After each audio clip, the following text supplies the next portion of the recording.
Hello, all. Good evening. Good evening. And we're starting off with Kevin and Geronimo. Geronimo's getting one game. And huh?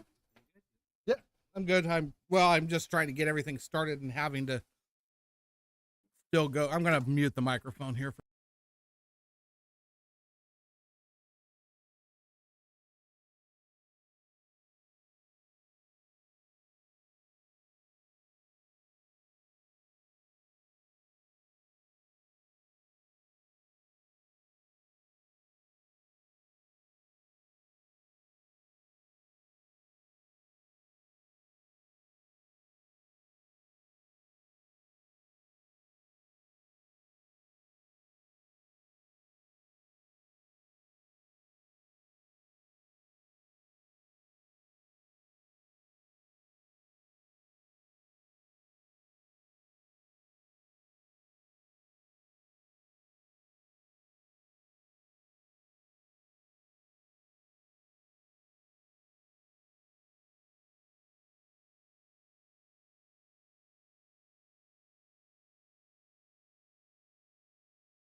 All right. I am back. So, how is everybody doing this fine evening?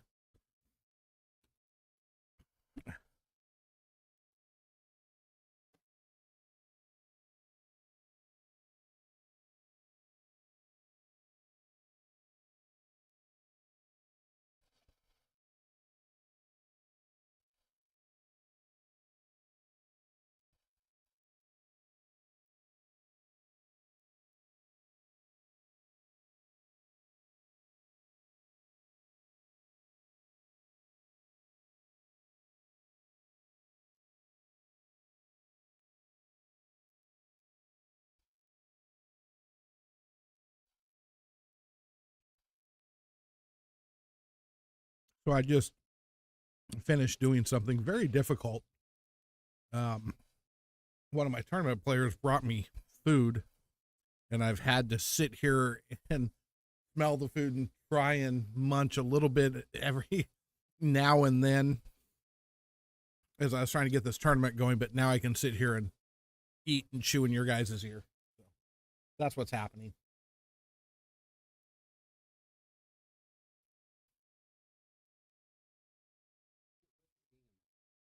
Hmm?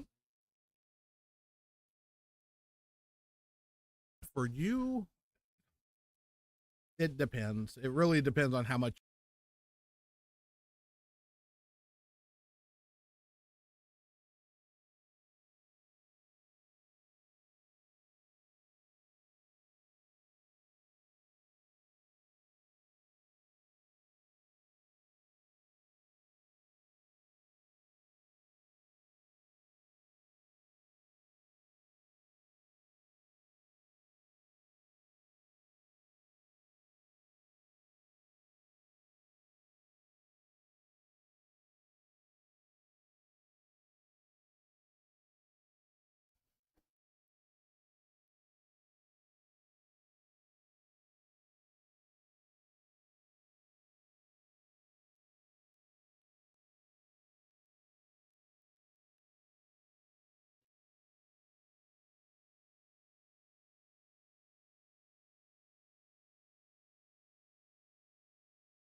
We have 23 players. Ace is the guy that left. So he bought him originally, and then he moved to South Dakota or North Dakota, and he donated them to Throwdown. So he said he wanted to be able to see his balls on TV whenever he wanted. Not listening. Yeah, so 23 players. It is number 4. Yep, halfway through. So, no, wait, have you played yet this session, Cassandra?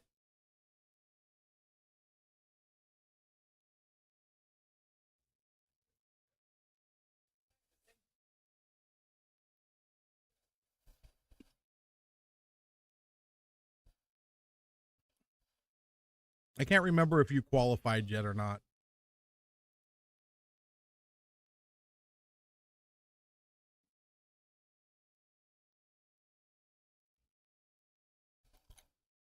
Oh, well, you better get busy. You got 4 weeks.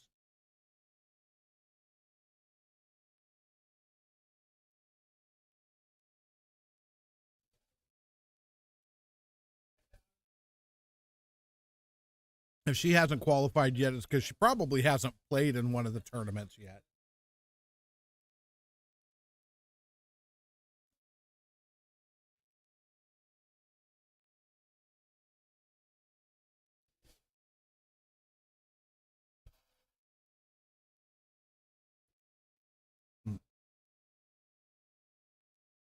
Too much paying attention to my food and watching the chat. Is that the end of the first game?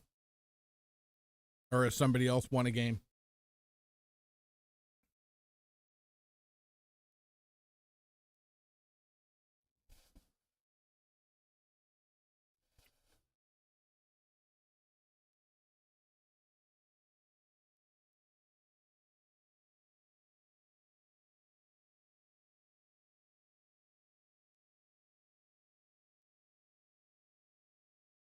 Okay, so that was the end of the first game?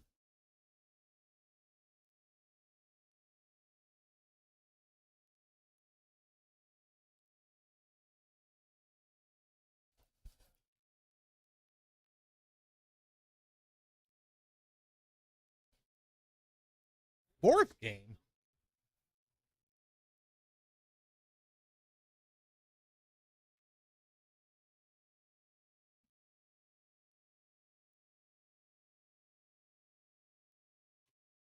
Behave, Gerard.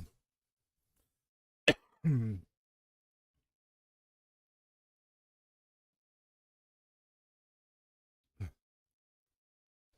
too frazzled this early into a tournament for you to start messing with me.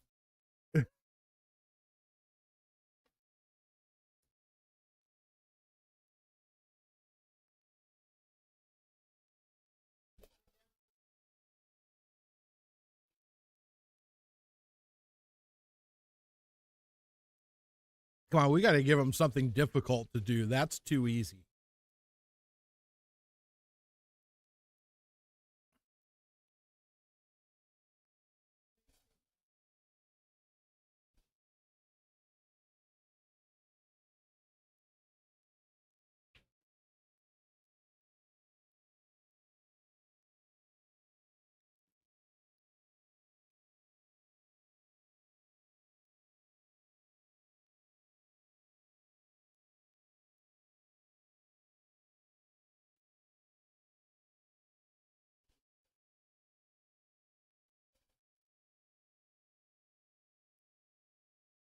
Kevin had a great match on stream yesterday.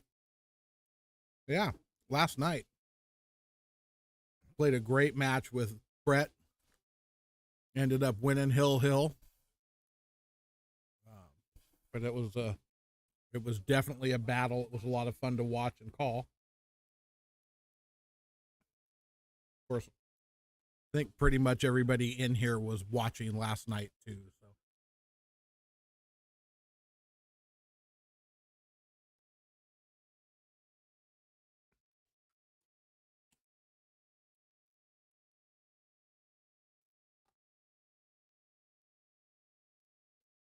So I'm telling you. That is the easiest thing on the planet to do.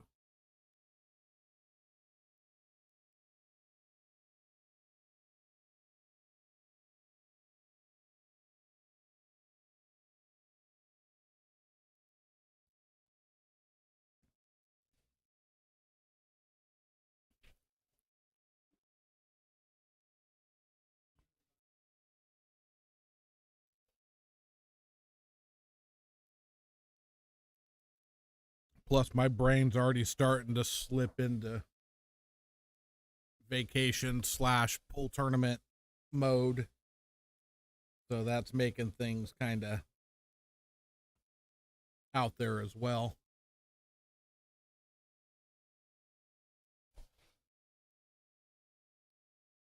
Nice shot.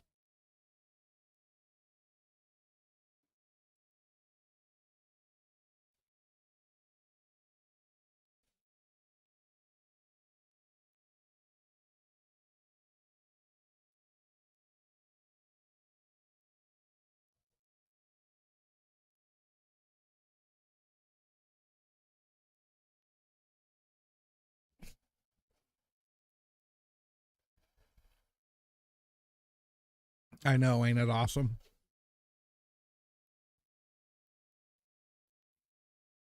And Gerard, of course, were easy to confuse. How else would they get us to marry them?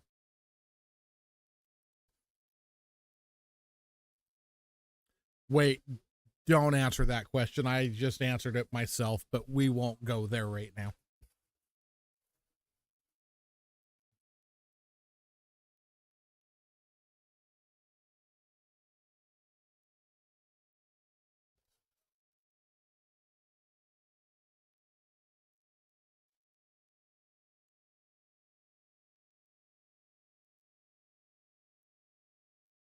I'm pretty sure it's going to take Mary and Cassandra a minute to type after they got to stop laughing.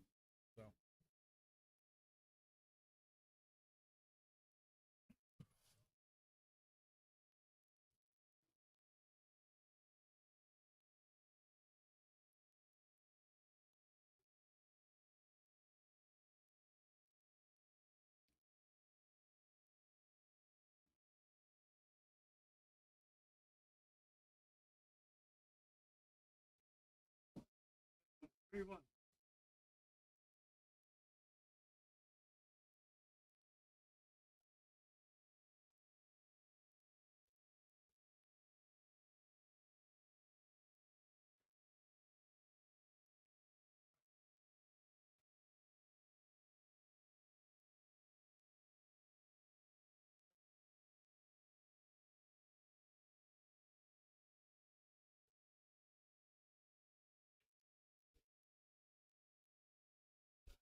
go ahead.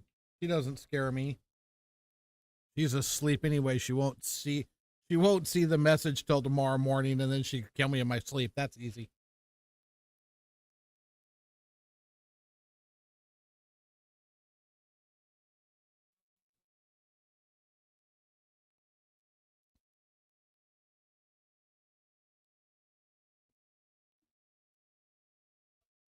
Tell you what, I was thinking of dinner to do is I'm sitting here having to smell it and look at it sitting next to me, but I couldn't eat. But it tastes really good. Of course, you probably wouldn't like it, Cassandra.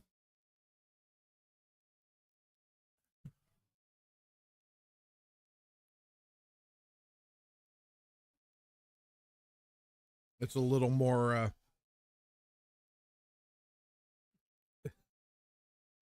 flavorful than just plain.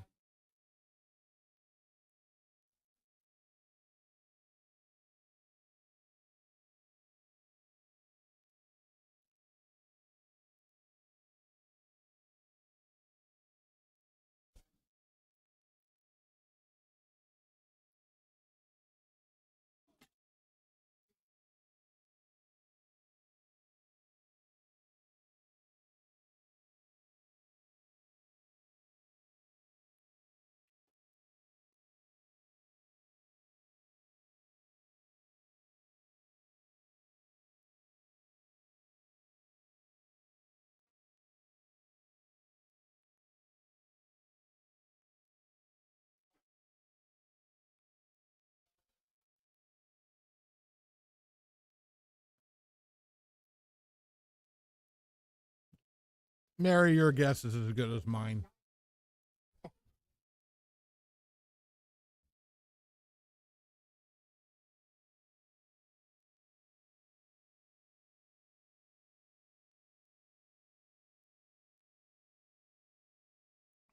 You'll find out when we find out.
No, it is not winter break. It is alternate break.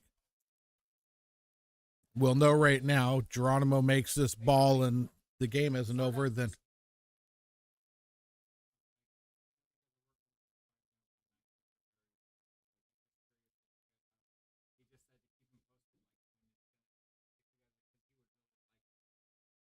I would like it to be bigger than a 4.5.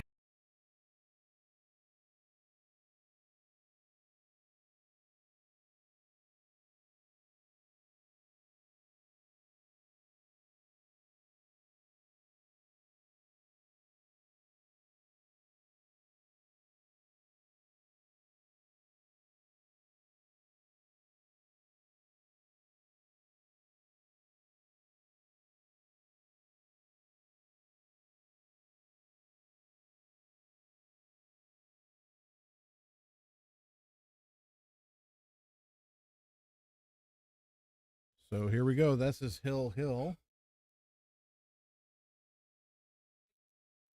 Yes. Play. What'd you do? My language. I don't even see you on here. Whoever you played turned it in. Oh, okay. Everyone. Yep, because you're going to be going up on table 1 right now. Right now? Playing Steve Silva. And it's an even match. Who? Steve Silva.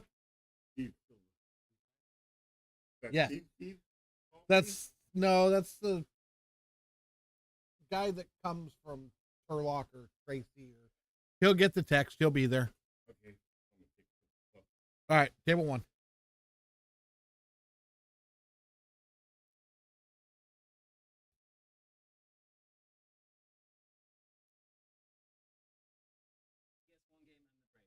Correct.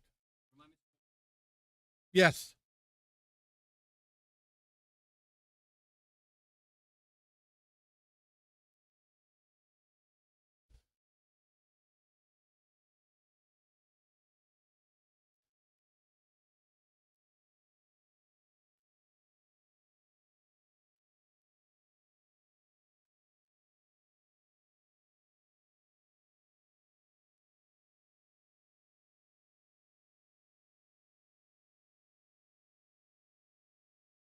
We'll be here, Cassandra. I got to go get these guys going on their next match, so I shall be right back.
All right, woohoo. So we're still moving right along, as long as my matches are starting themselves out there.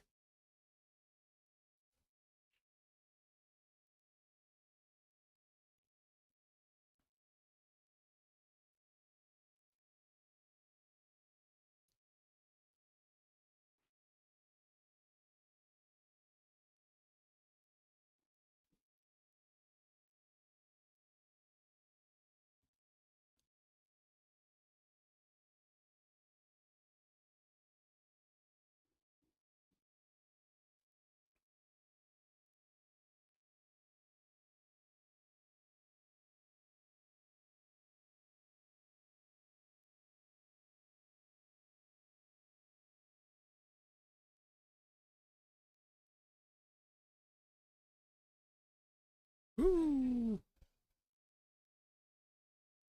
Too much fun.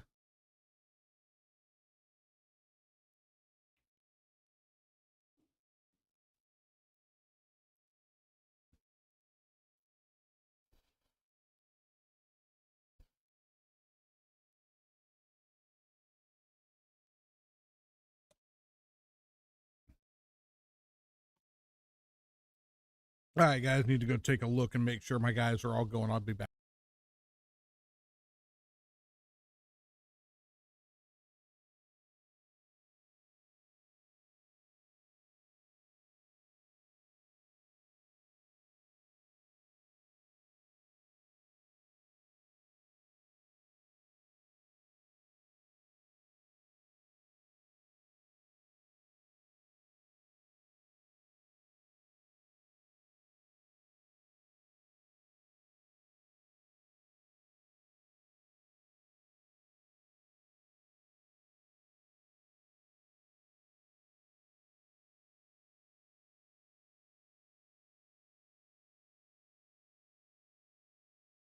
All right, I think this has got to be the longest Hill nine ball match I have ever seen. I keep walking away, coming back. There's still 4 balls on the table.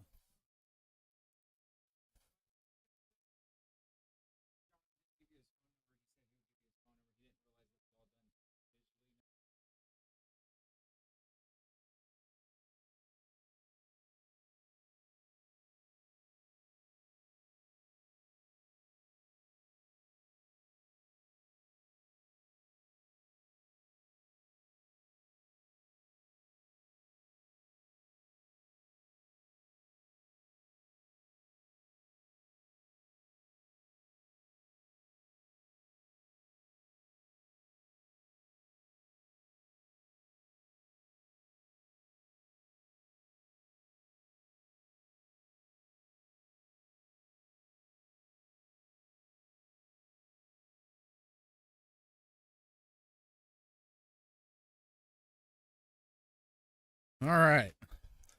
So Kevin shot like 3 of these yesterday in that match. Yeah, this is a little easier than the ones he was dunking yesterday. He was hitting the balls really good. So that's a win for Mr. Kevin.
See how long it takes these guys to figure out I just sent them text messages. This one is Devin and Nick Yuko. Race to 3. Devin gets 1 game. Flip for the break. I'm going to go find them and get them started. So I'll be back.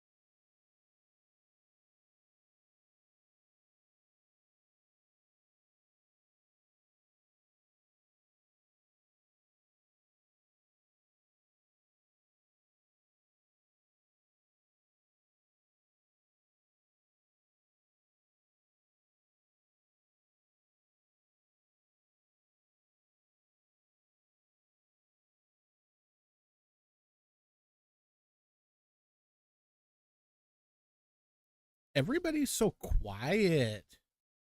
Cassandra logged out to go eat, I'm sure. Mary is never quiet, so I'm not sure. Maybe she's food coma and taking a nap now.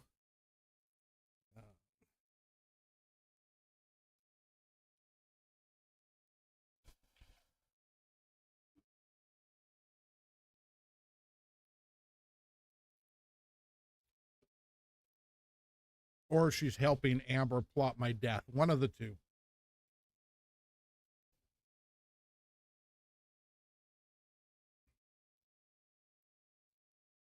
Helping Amber plot my death and napping. Do me a favor, though. After Puerto Rico, I'll be good to go by then.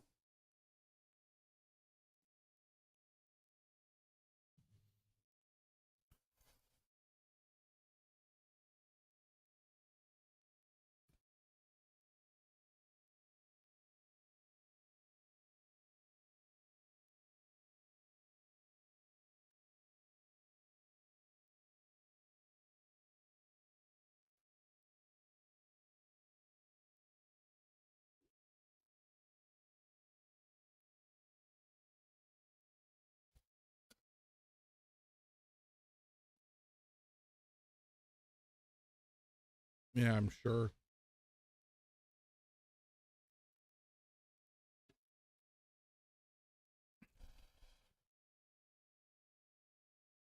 Oh, yeah, because if I was dead, you'd have to spend more time down here to make sure your child doesn't get in trouble.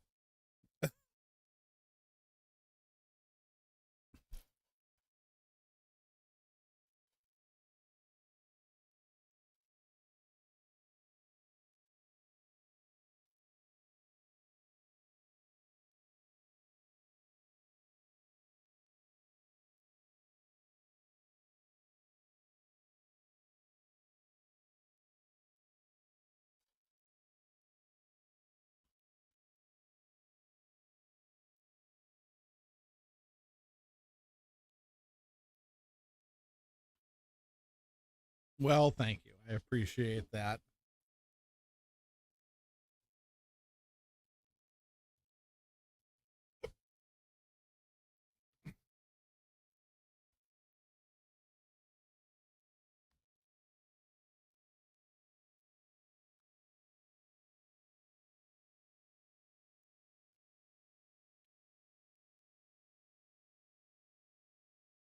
Exactly. That's why she needs an adult down here to keep her from getting in trouble.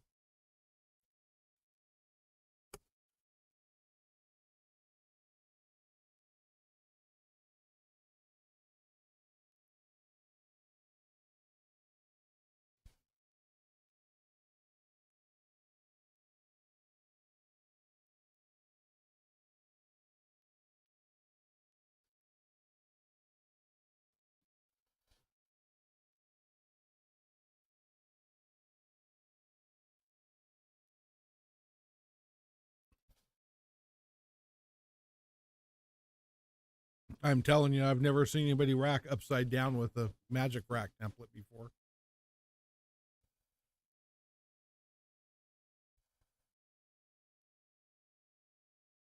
There's a good chance.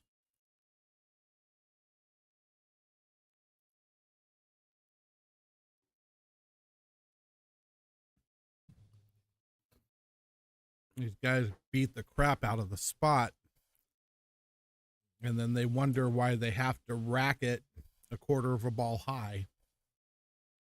It's really not that hard to rack this table. Everybody just is goofy.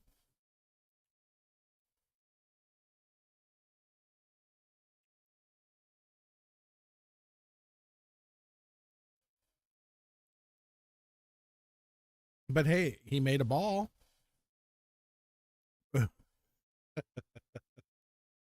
uh,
Look there, Hector's in the house. Hector, why didn't you guys show up to play in the tournament?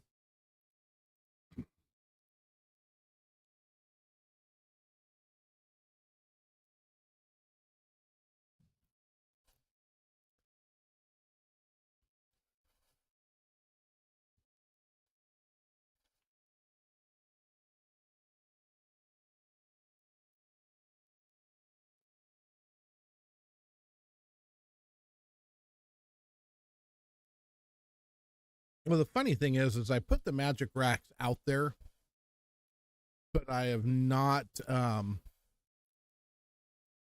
required a must use in this tournament yet. So they can use a wood rack if they can't figure out the turtle rack. But gotcha. All right, Hector, that makes sense. Make money. That's important. Yeah, I'm still tired from last night. That was a long freaking night. I didn't get home till like 1:15. I don't know where that came from.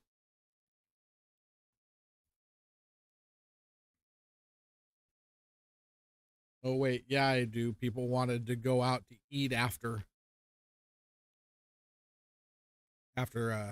the match.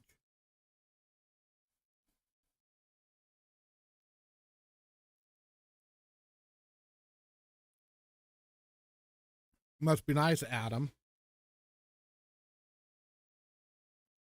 course, wait. Where are you at? What time is it where you are?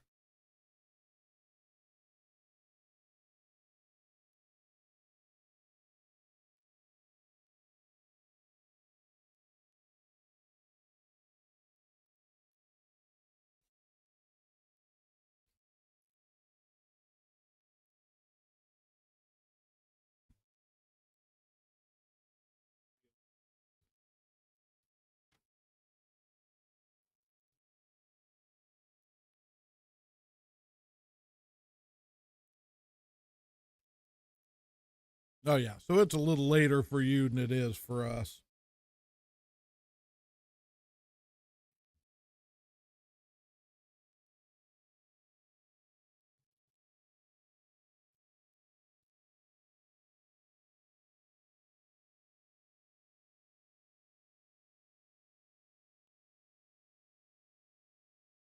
Mike.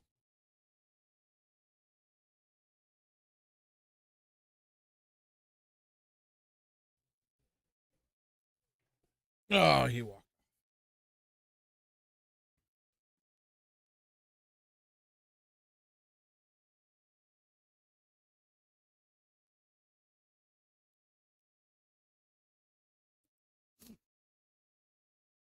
Yeah, Adam and Gerard are closer to each other than they are to us. That's for sure. Um,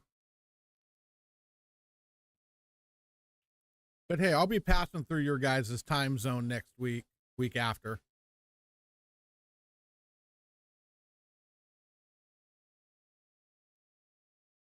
Nice, you got your own diamond billiards. Lisa, welcome back. I know you were with us last night on the stream. So glad to see you guys coming back and checking it out.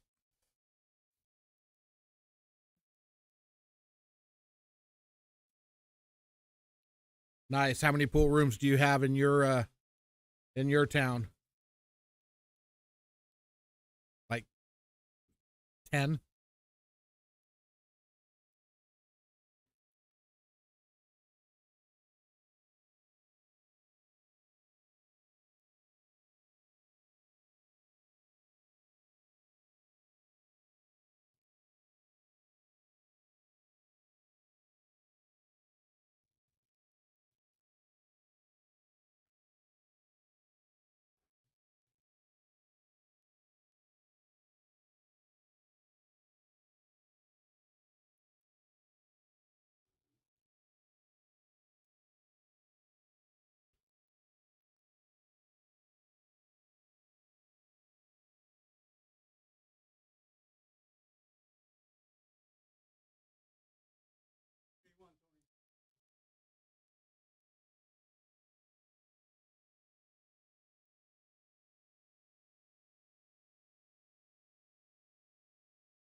Okay, well that's nice. We've got one room here. I haven't sent you a match yet.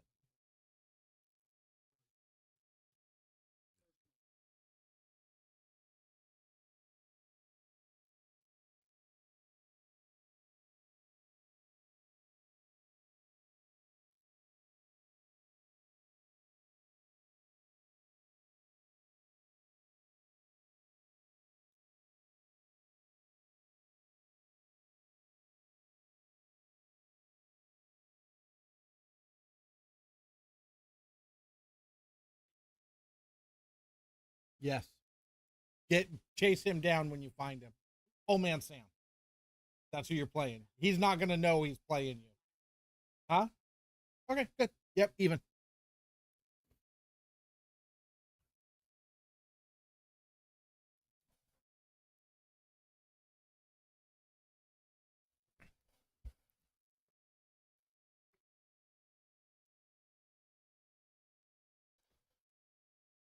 Yeah, I haven't made any East Coast plane trips any further than Tennessee, but I don't really go there to play pool either. I go there. Really?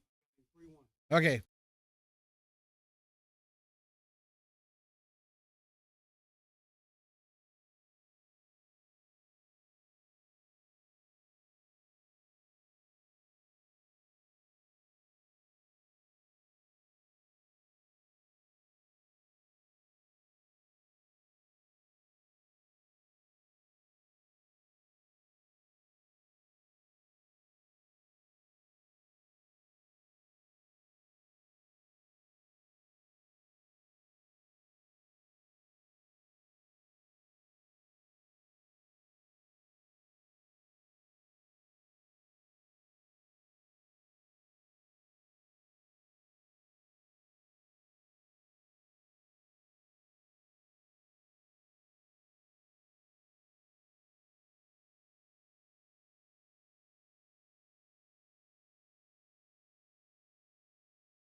No, I'll have to go back and see if I can find it. At least I missed it. The joys of trying to run this tournament and do commentary and deal with pool players all at the same time. It's so much fun.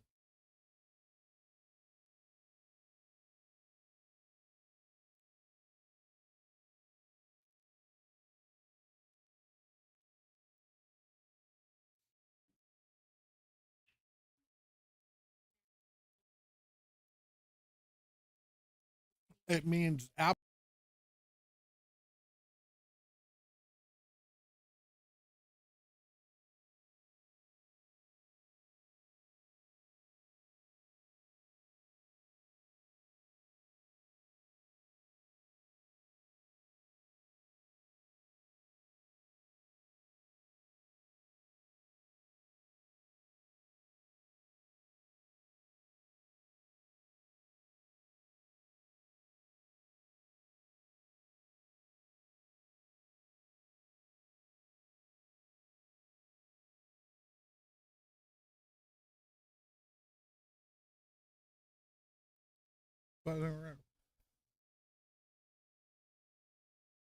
telling you,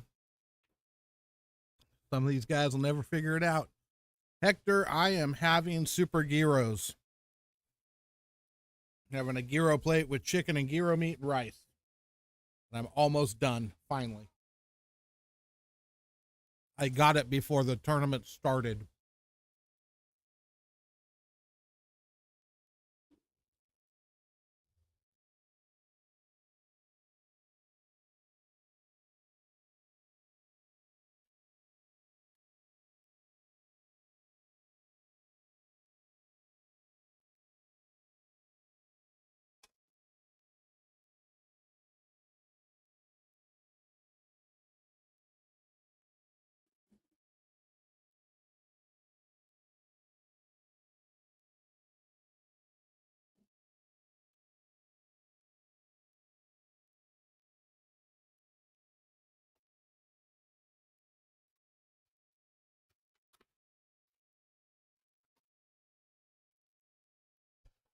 Hector, should I be a smartass? You know you want to hear it, so better answer. Yeah, both these guys play pretty good. Both are pretty solid players.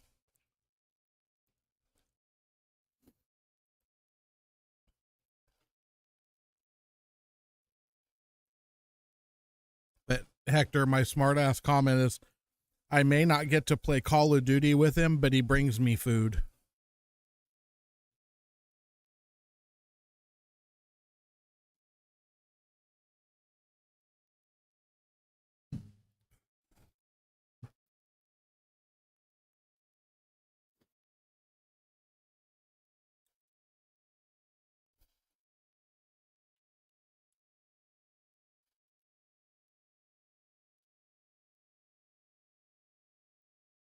What is the score?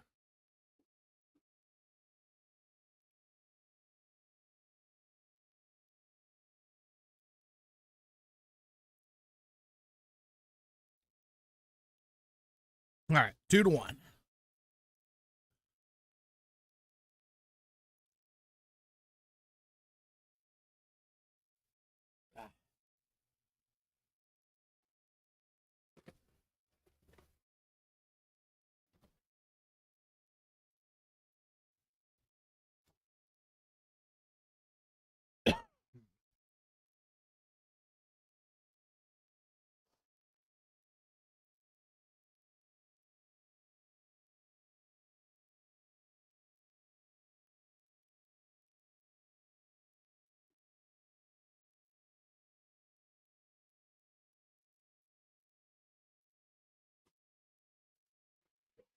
I'll be right back, guys. I gotta go throw the garbage away.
All right. Sorry about that, guys.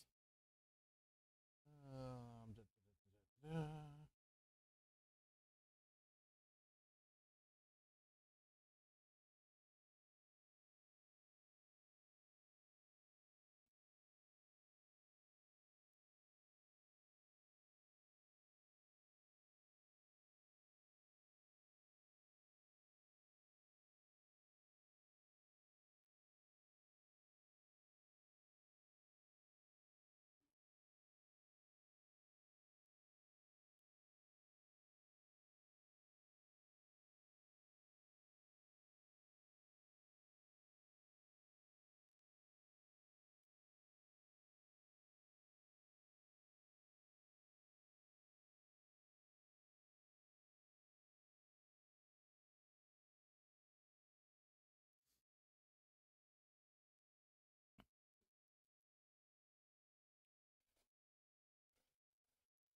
Ugh. I'm gonna get my stuff over here. I gotta.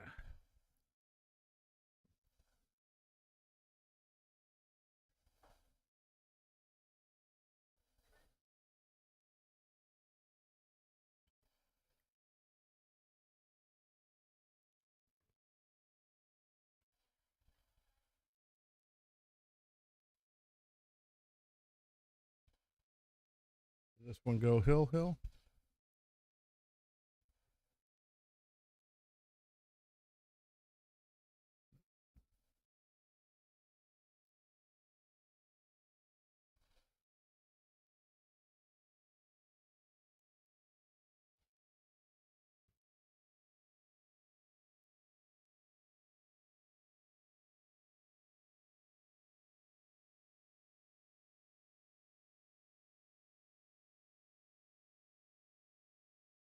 Yo. No, she just gets 2 games.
All right.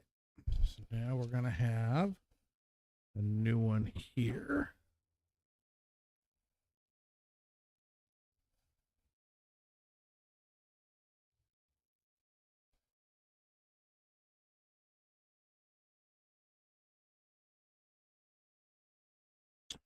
What's happening, Alan? How are you, brother?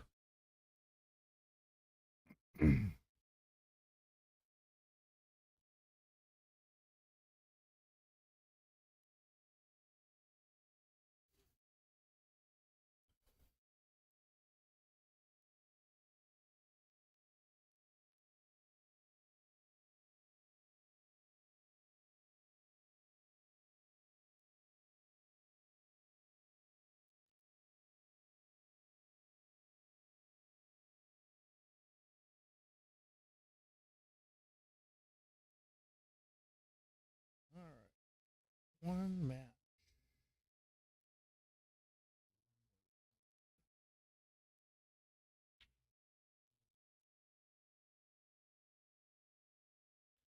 Right. Daddy Swish is in the house. Look over and see if the kid's gonna show up. Yeah.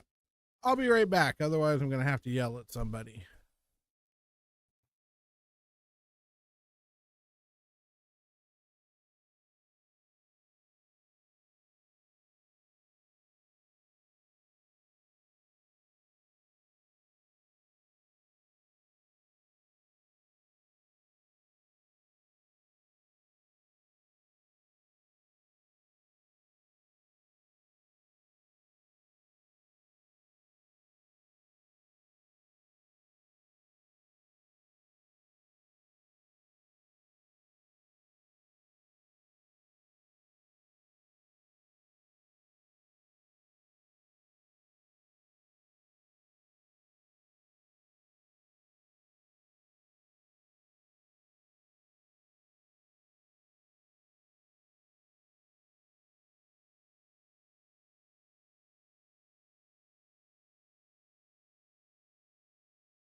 Nope, just the game.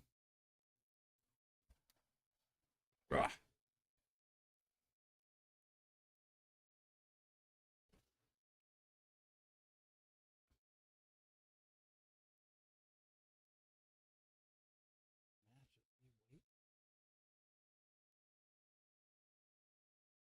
Waiting on that. All right. So here we go. James versus Lynn. James gets one game.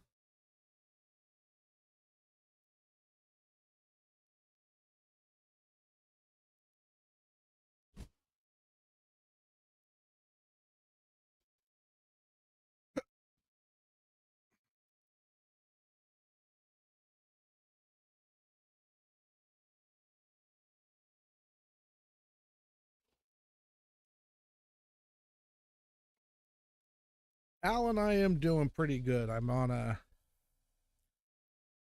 cruise out to the waiting for vacation slash pool tournament. We'll be heading to Puerto Rico on the 4th of November. So yeah, having doing good. Just need to get there. Get there.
Ooh.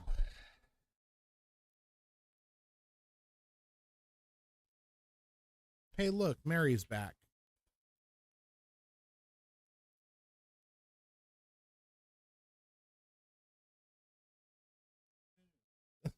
Just a little. Yeah, no, we start at 7 o'clock.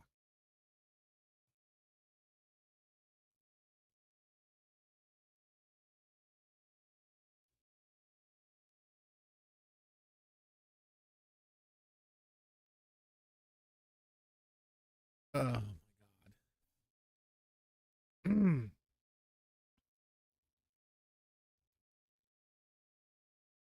Yeah, but you were being way quiet. That's not normally a good thing if you're still here and being quiet.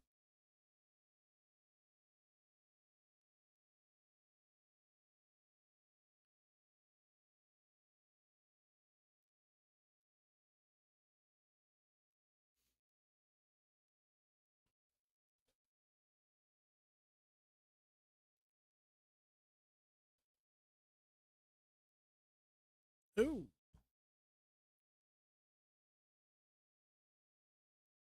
All right. Well, oh, that's why. Oops.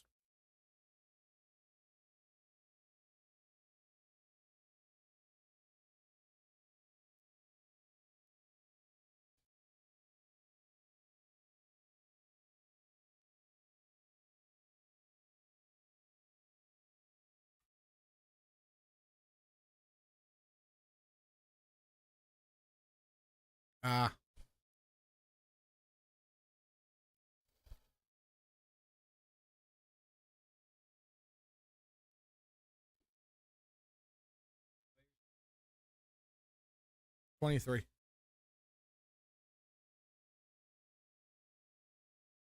I've got one bracket dragon.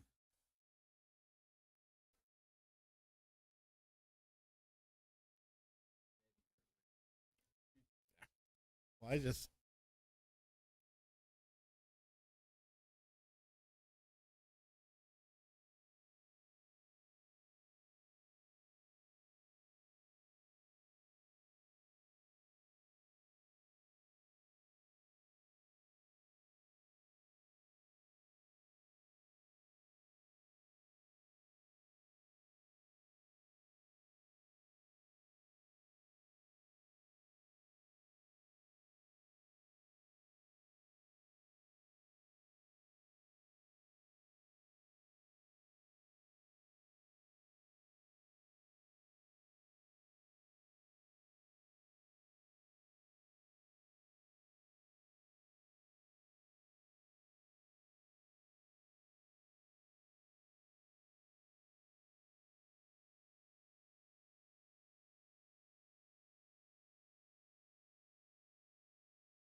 All right.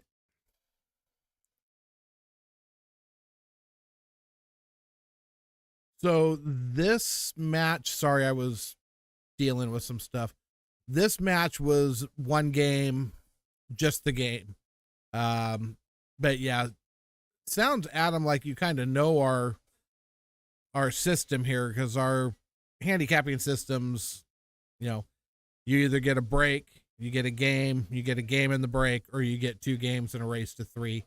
Those are the 3 spot levels that we have. Or 4 spot levels that we have. But yeah, this one was just straight up a game. I didn't even look. This is obviously the second game. Didn't see who won the first one because oh God, I'm way behind.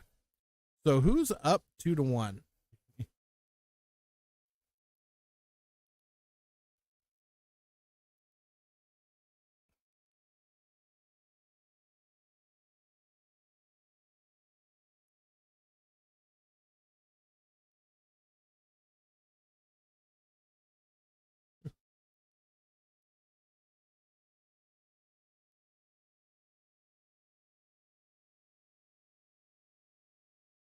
Oh, we'll find out in a minute.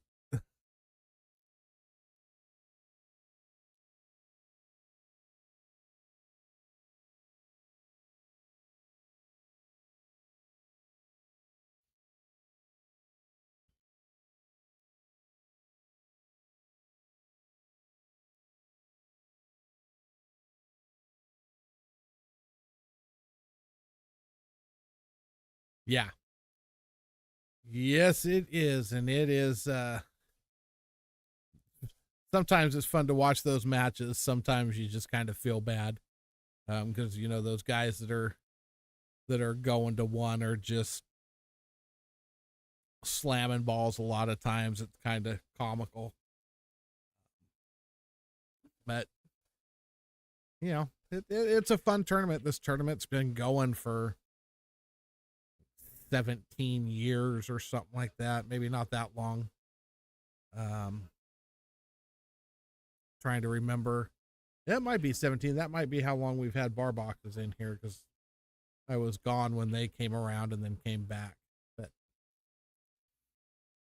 actually thinking about changing this tournament in the next session to just a straight Fargo Fair match medium, and doing away with the break stuff and just having a game spot, because it is a pain for me to be back here doing this and having to run out to let people know.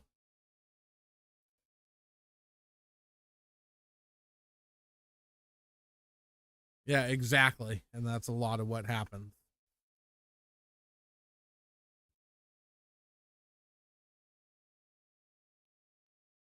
Nice shot, James. Well, I'm guessing that was his win.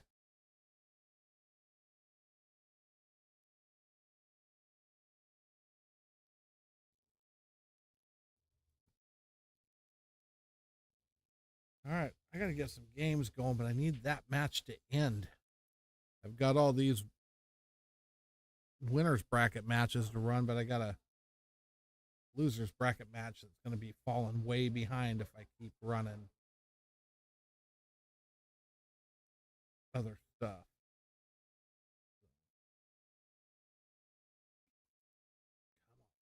One match I got to get off.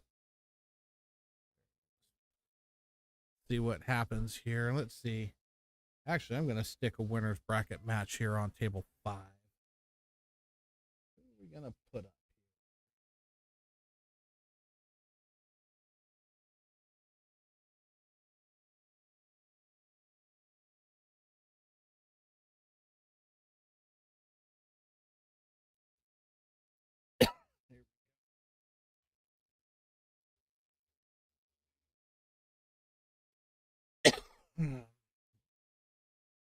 All right. I got a game here.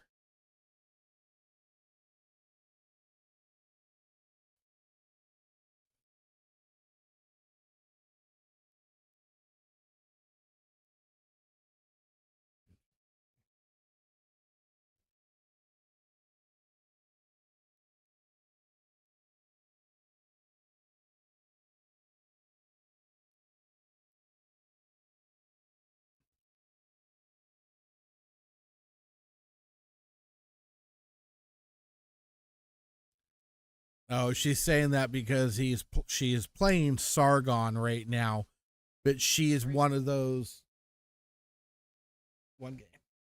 Yep. She's one of those 1 to 3 matches. She's playing Sargon, who is a 703 or 4 or something.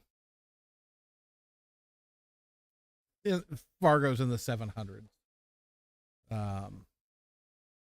So yeah, that's get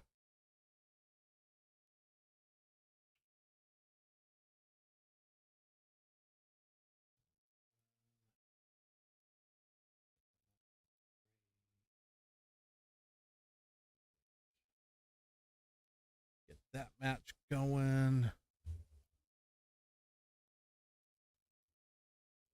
Yeah, Sargon plays really well, but he was struggling that day. That wasn't, I mean, you figure those two guys, like a 650 and a 703, Fargo's. They played the first set, which was 9-4, so 13 games. And the second set was 7-6, another 13. So out of 26 games, a 700 Fargo and a 650 Fargo, there were only 2 break and runs in that entire match in the 2 sets. But Sargon is a national champion snooker player. Very good all around pool player. But, you know, these crazy, like I said, the race to 3, race to 1, that's a tough nut to crack.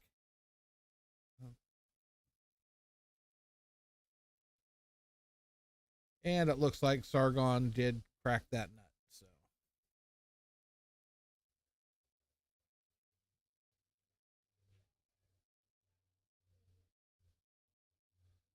let's get it.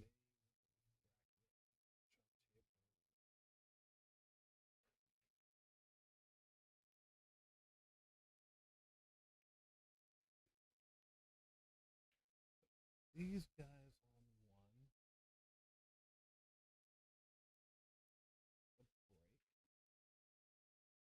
No, these guys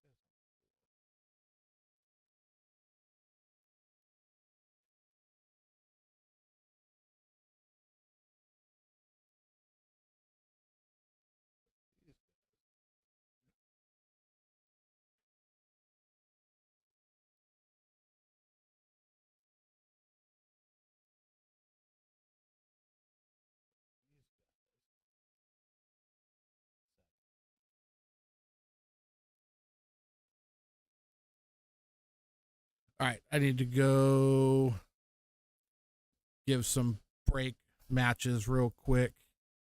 I'll be right back.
Yeah, Gary is a player.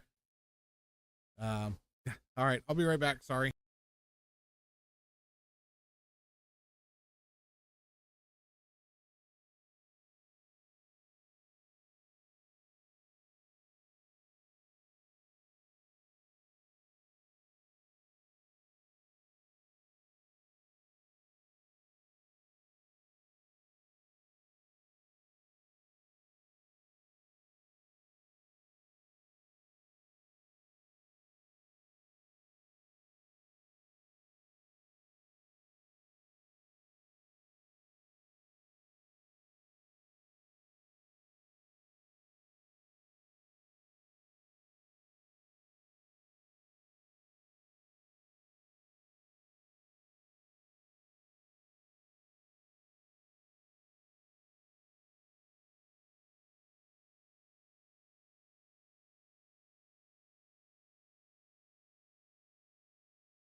Yeah, Sargon is he's we've been talking off and on most of the evening here.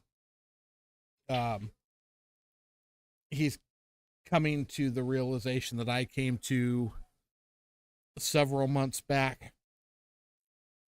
Um, the amount of bar box play that I'm doing now went from all the time to one night a week. I play League just to keep my BCA active and to have something going to my Fargo on a weekly. Like I said, mostly just to keep my BCA active so I can do things like go to Puerto Rico and play in the tournament here in 2 weeks. Well, less than 2 weeks, a week and a half. Doing stuff like that. The bar box really isn't where I like to do my work. Um, these bar boxes that we have here are fun. Hold on one second.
Yeah, absolutely. But yeah, I just don't care to play on the bar box anymore, and that's kind of all that happens in this room. Luckily, I've gotten to the point now where the I'm able to run a second Sunday of the month 9-ball tournament on the 9-footers, but the BCA kind of took over here. So everything we do is BCA bar box, getting these guys ready for Vegas. But nothing weekly on the 9-footer yet. Hopefully at some point I'll have enough players to have that type of tournament again like we used to have here. But kind of limited. So we do a lot of travel to hard times in Sacramento or other pool rooms in the area, but not here in town, because here in town there's just this room.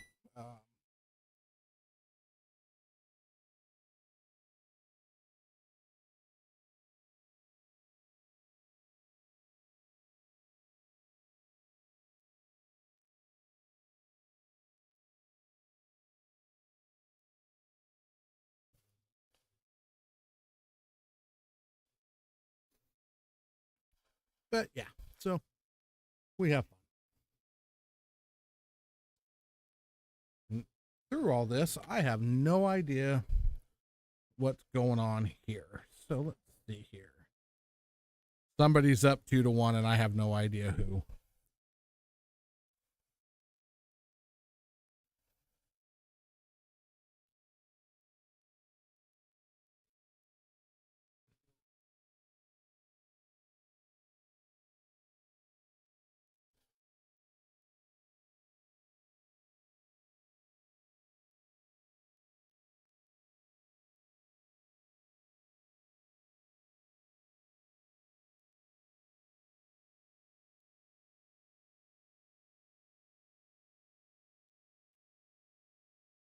Okay. So it's 2-1 the other guy, huh?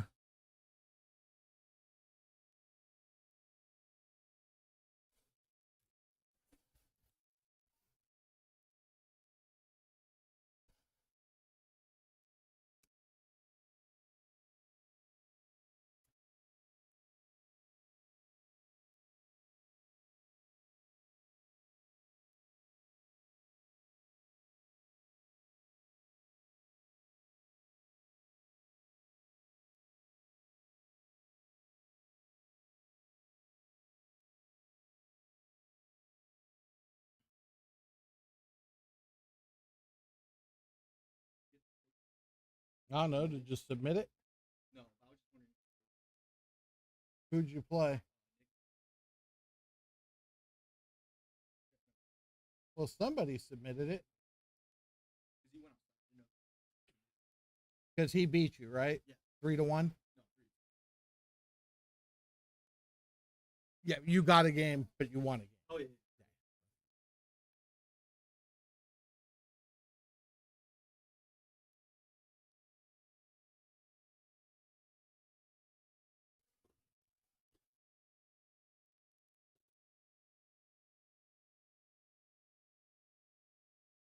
Mask guy riding the 9 constantly. Is that what I'm getting from you there, Adam?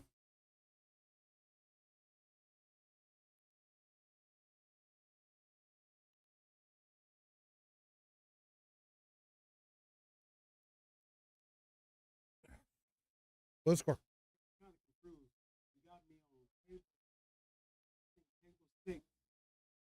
Yeah. You get the first break. No, you get the first break.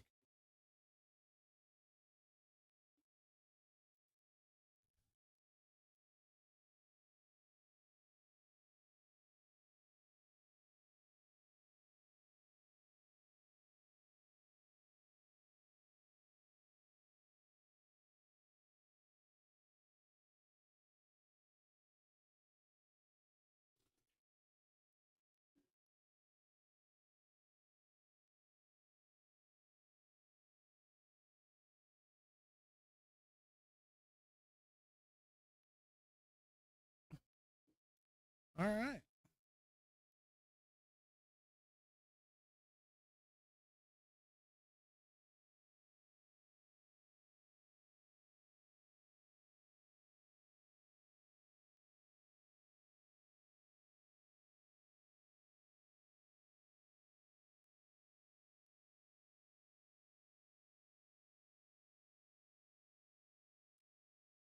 Well, apparently he didn't get lucky enough because that sends him into the one loss side.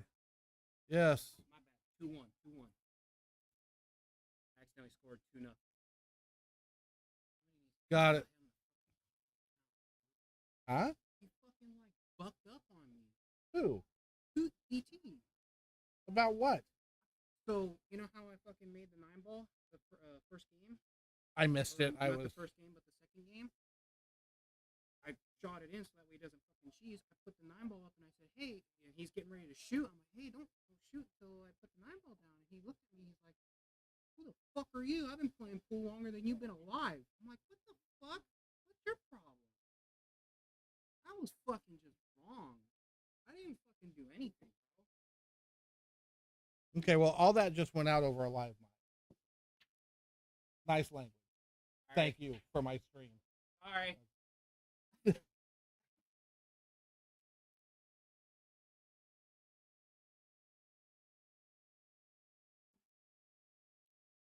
All right. Yeah. No, these are not normal valleys. These are valleys with Ridgeback Pro Cut rails.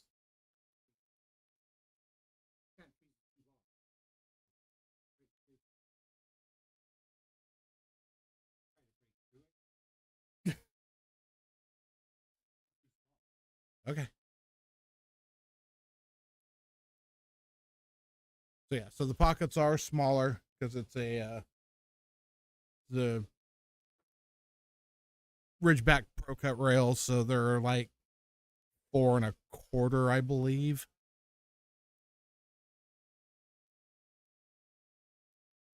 Which is pretty standard for this room. Our 1, 2, 3, 4, 5. Our 5 main 9-foot tournament tables are all 4-inch pockets. So, yeah, we tend to keep them a little on the tight side.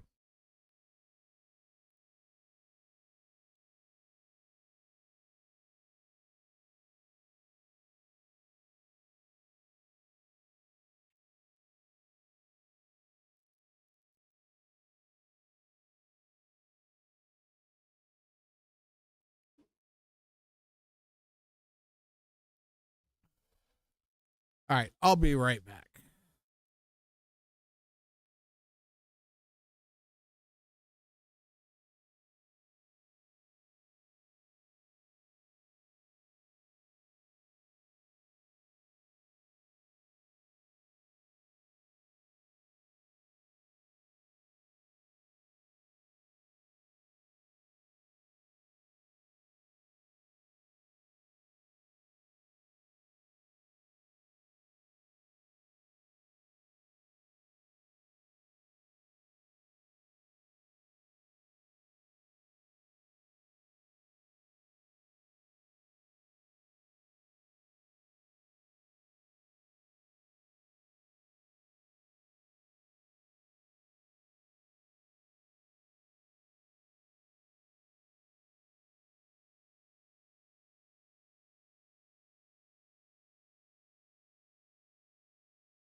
Yeah, so the problem with this table is it gets so much play, and there are so many people that think you have to beat the head ball down with another ball, and then when they go to rack it again and it's not in the same spot that they just beat down, so they beat it again, causes major problems with the rack. So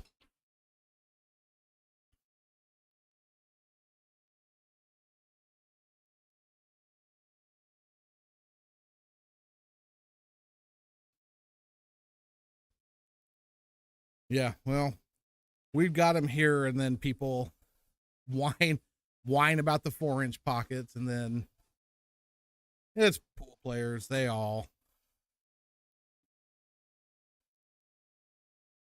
yeah, drives me nuts too, especially right after I've refelted a table, and then you see it happen that night, and you just want to kill people.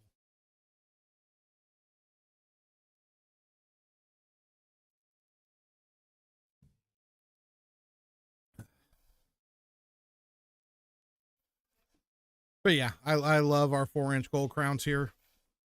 At home, mine are a little bit looser. Um, I'm a little over 4 at home. And yeah, these valleys are 4 and 1/4s. They play great. Really nice when you play on these, and then you head out to Vegas or head out to like the tournament tables in Puerto Rico that we're going to be playing on those tables. They're like buckets, so makes for good tournaments for us.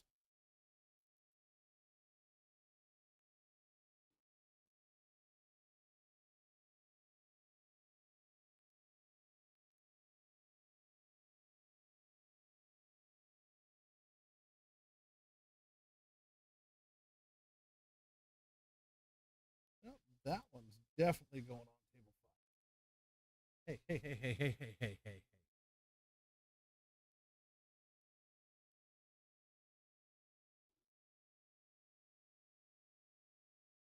How do you not put this match on table 5?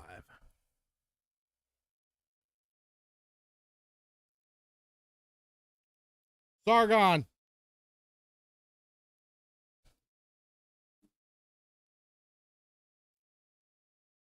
you get to play even. Table 5, Nick Yuko. Yep. Check my rack. It's a little loose. Check the rack right now. It needs to be tightened up a little bit. That we're having a hard time racking on the spot on that table. Whatever you got to do, brother.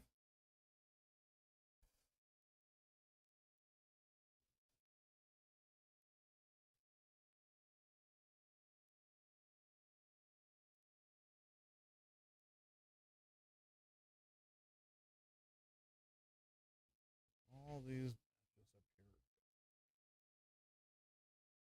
good.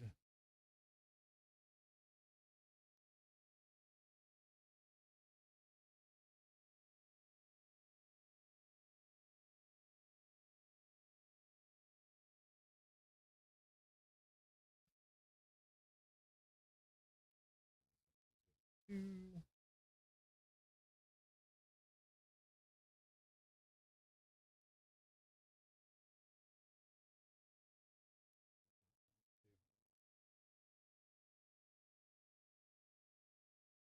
Three.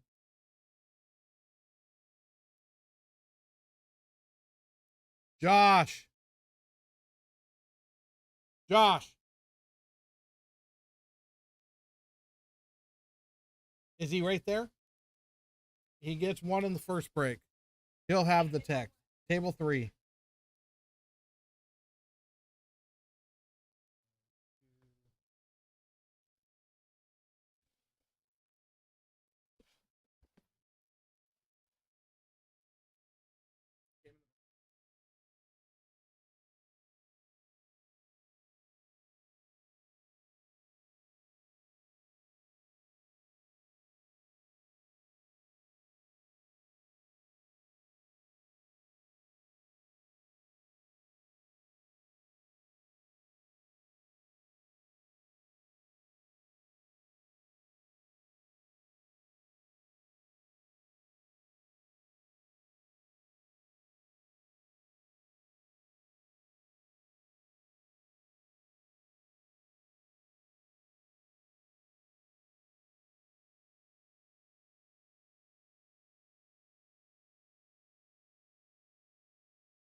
I'll look at him and go,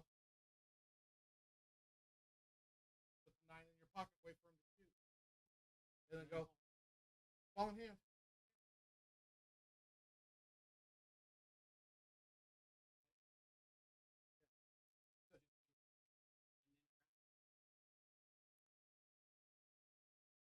He's just trying to get in your fucking head, which he did. Thank God it's not a race 9 or something, because you'd lost. You would have lost 9-3. Because you let it get to you. Can't let stuff like that get to you, brother.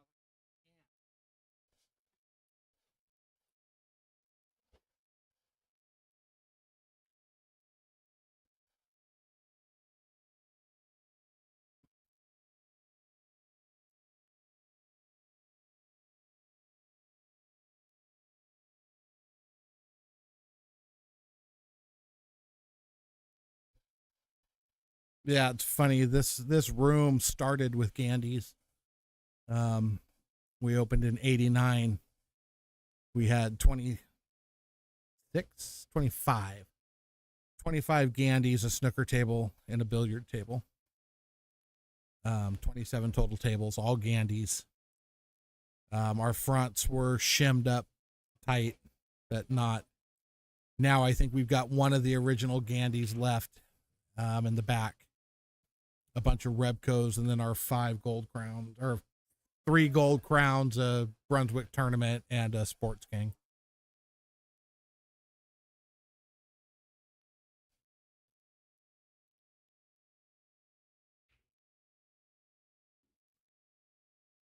Apparently, Diamond engineers decided that they could make their tables whatever size they felt they wanted to make them.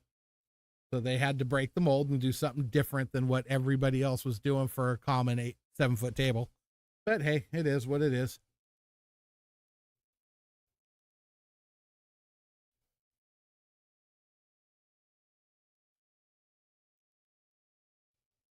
Yeah, we like our gold crowns here too.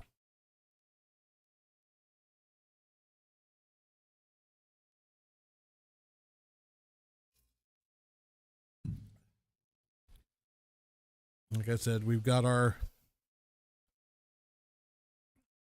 3 of our 5 main tournament tables are gold crowns, and then that Brunswick tournament table, and then the 1950, 52, 53 Sports King, and they're all 4-inch pocket. Crazy tight tables, fun to play on.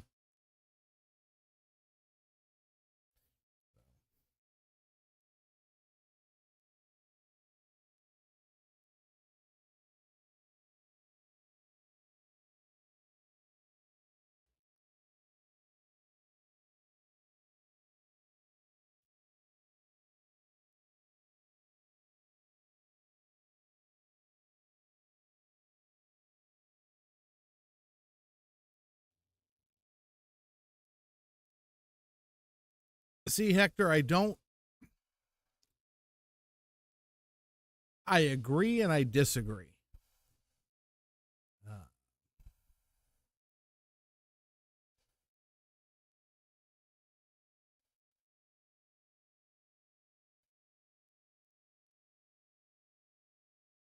So yeah, no, the Rebco tables are some of our 9-foot tables on the other side of the house. We have ridgeback rails on our valleys, and yeah, they're an aftermarket rail that's pro cut, so they're tighter.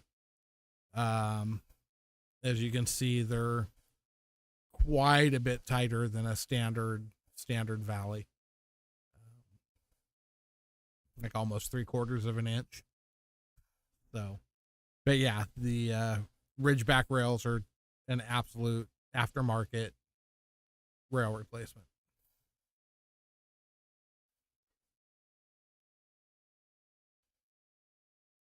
Not a problem.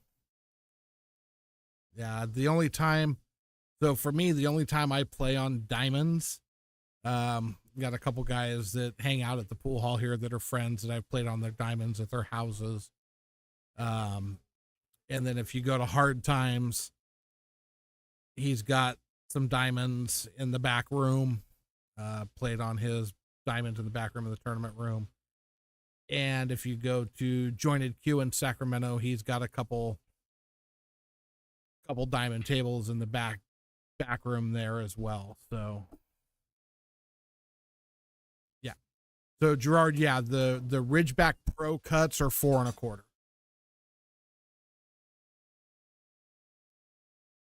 They have like a pro cut and a league cut. The pro cut are the tightest of the ones, and they're 4 1/4.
Yeah. So part of what they do when they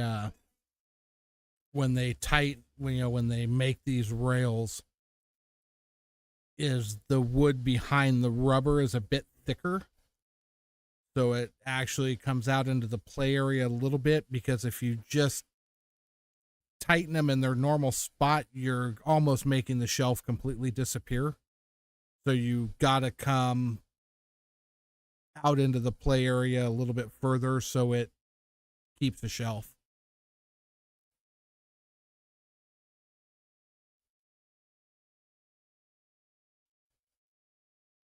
Interesting. I love my Andy cloth. Which Andy cloth did they use?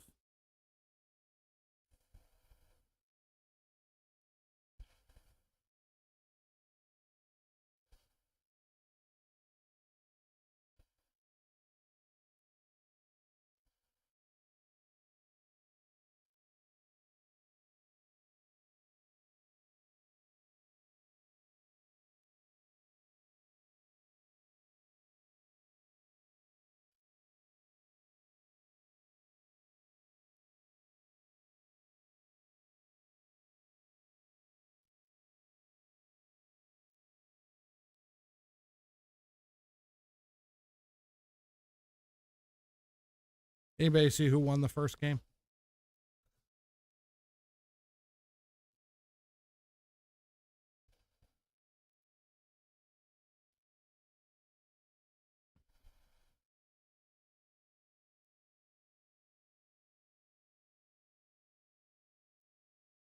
Okay, so they used one of the commercial cloths. They did not use the 988. The 988 is literally almost dead exact as 860. And then the Andy Premier is even faster, and it's closer probably to 760, maybe even a little faster than 760. So it's definitely depends on the cloth you're using. If it's thick and heavy, it is not the right cloth that they use. They probably use the 580 or the 600.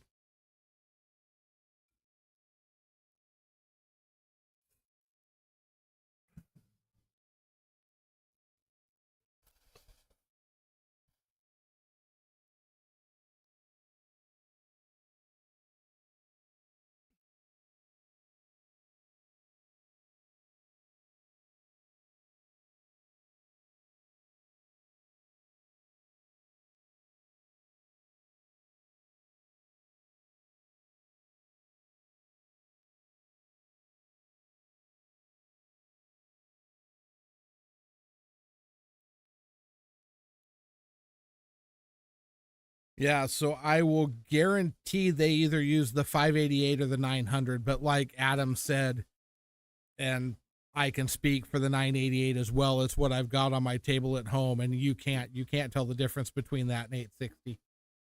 That Andy 988 plays fantastic. In fact, when I move on, when this one's ready to be replaced, I'm actually going to try the Andy Premier, because I heard it's even faster and plays even better. So I'm going that route on my next recover. But I haven't messed with any of the commercial grades, and it sounds like that's definitely what the room you're talking about there probably did, is went with the cheaper commercial grade cloth, which is, standard cloth that's not meant to play like Simonis.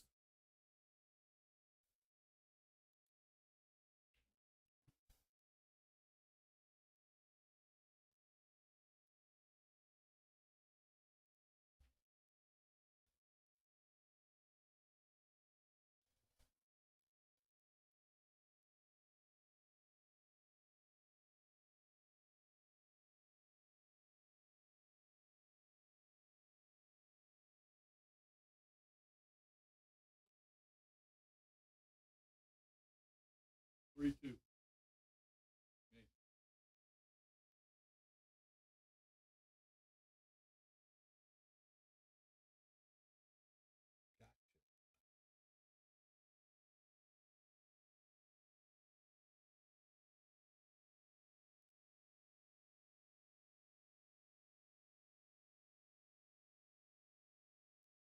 Yeah, I still went with the tournament blue, but again, that's on my table at home.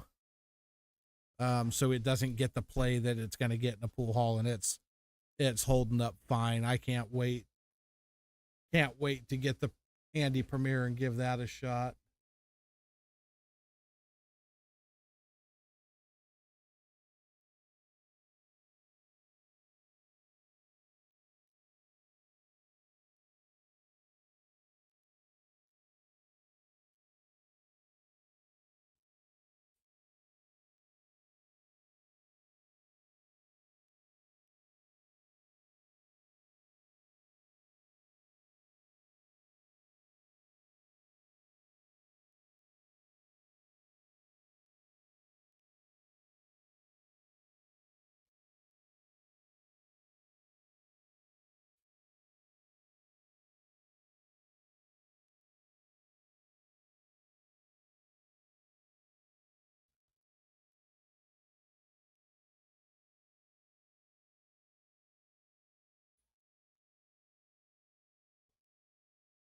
All right, I will be right back. I got to go send some guys that don't have phones to their mat.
Gerard, yes, that is another one of the many hats I wear here. Um, the owner and I do all the service work, recovers, moves, the whole 9 yards. So, yeah, we do all our own stuff.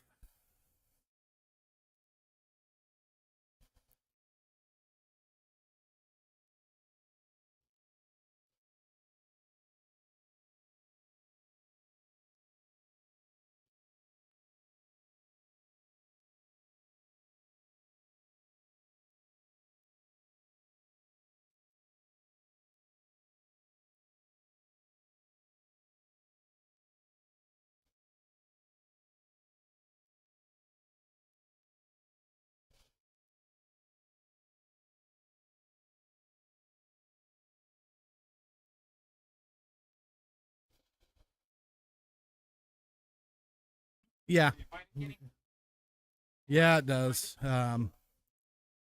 Doesn't save our bodies though, but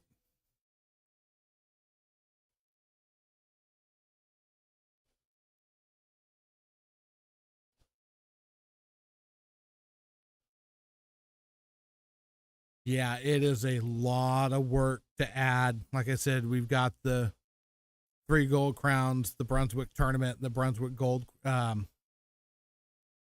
Sports King, and we did all that work as well. Did all the extending, tightening of the pockets, adding wood into the rails to get it to where it's at, and it is a ton of work. Um, but we've done it multiple times, multiple tables. So, but yeah, I can definitely understand why you would say you don't want to do it again. Um,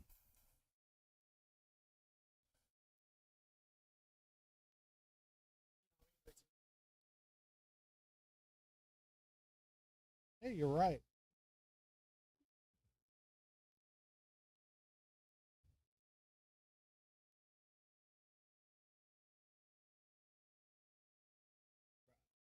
Loser.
Yeah, it's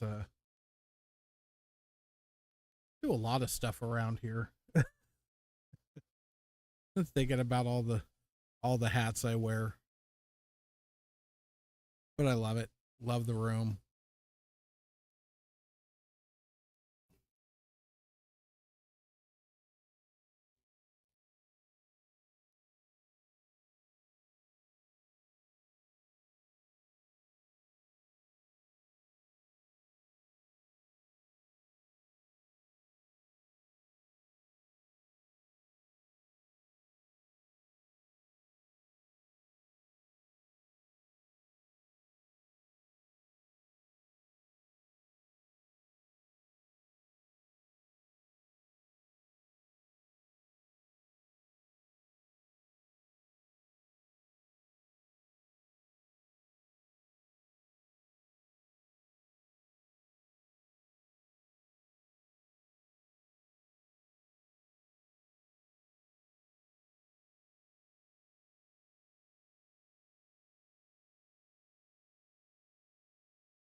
But yeah, I do all the queue work here.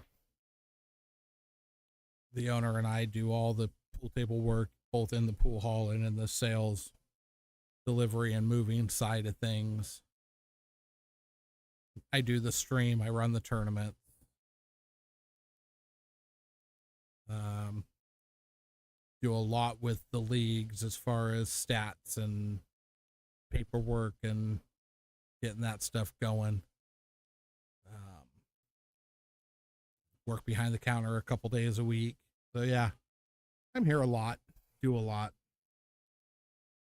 But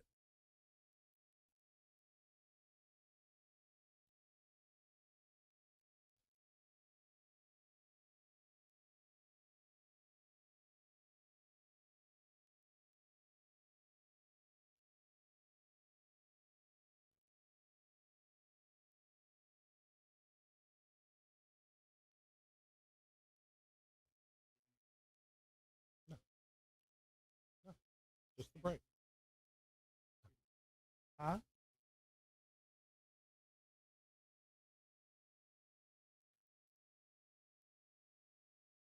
Yeah, no. If you guys did,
hey Cassandra. So Adam, yeah, that's the guy we were talking about earlier. That is Sargon, national snooker champion, 703 Fargo.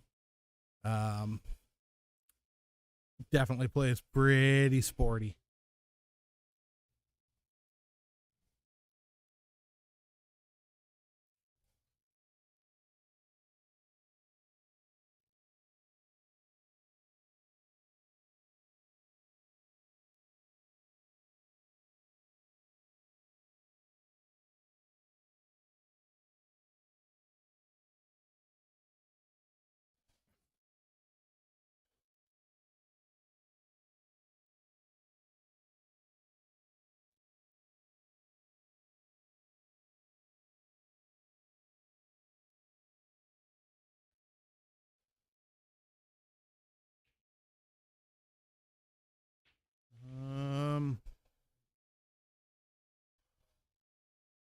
So we're down to the final four in the winners bracket.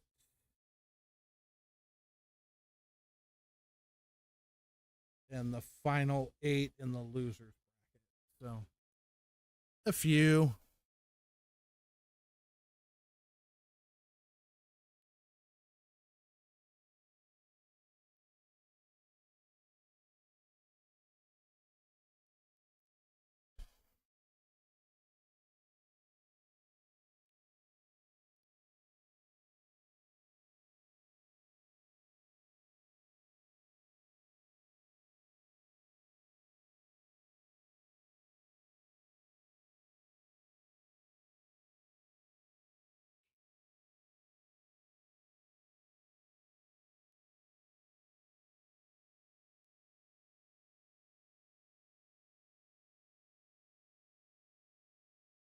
Yeah, a little better than halfway because so the final 8 in the losers bracket now are all playing. So we'll be down to 4 there and 4 up top here very shortly.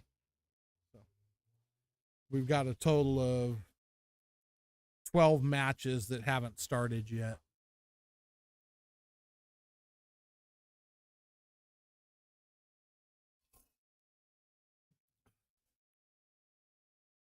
I'm trying to keep an eye on what's going on back here.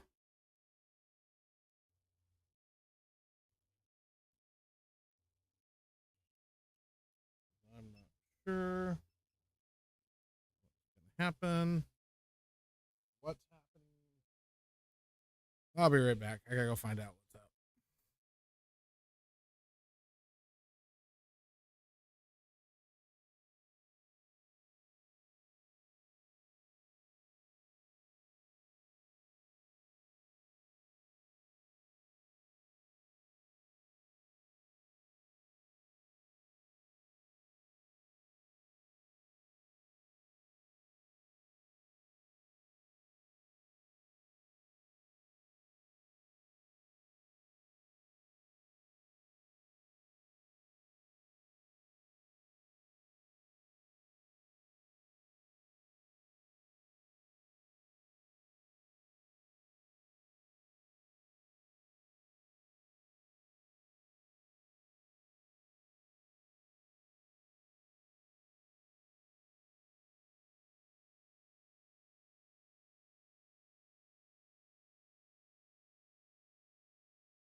All right. Well,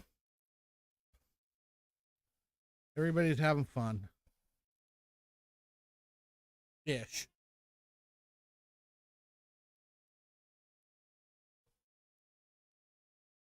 So, Cassandra, where'd you go eat?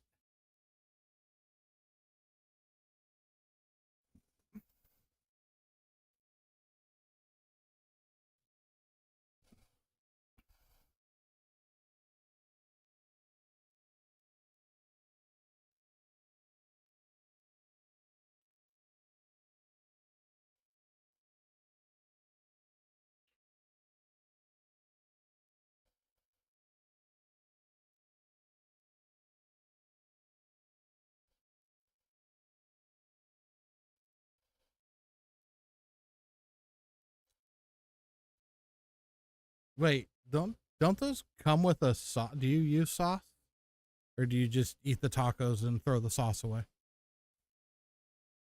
There we go.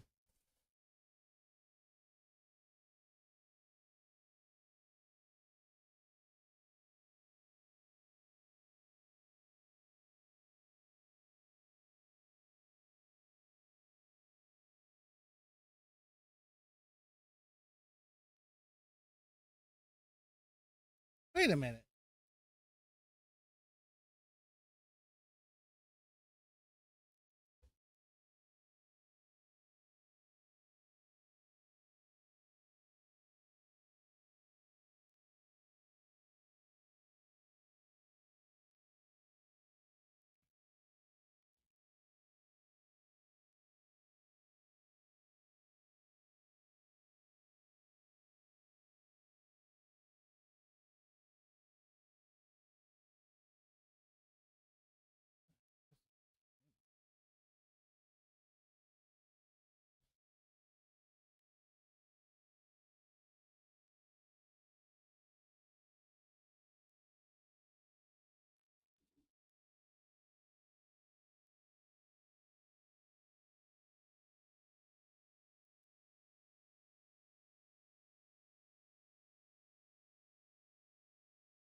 I'm just surprised you dip it in the sauce. I mean, I knew the plain thing was happening. They've fed you too many times here to not know that.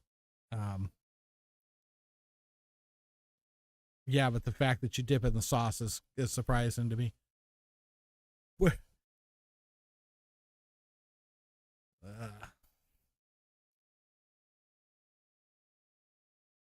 yeah, we do have some pretty good taco places around here.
Yeah.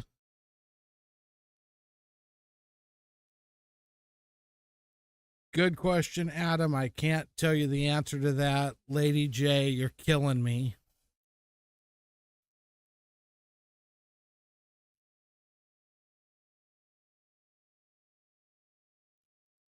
Uh,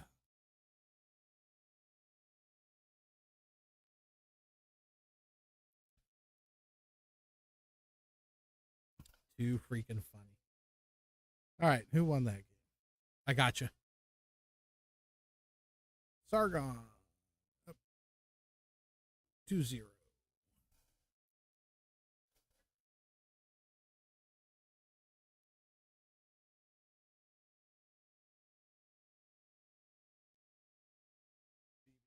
Half moon.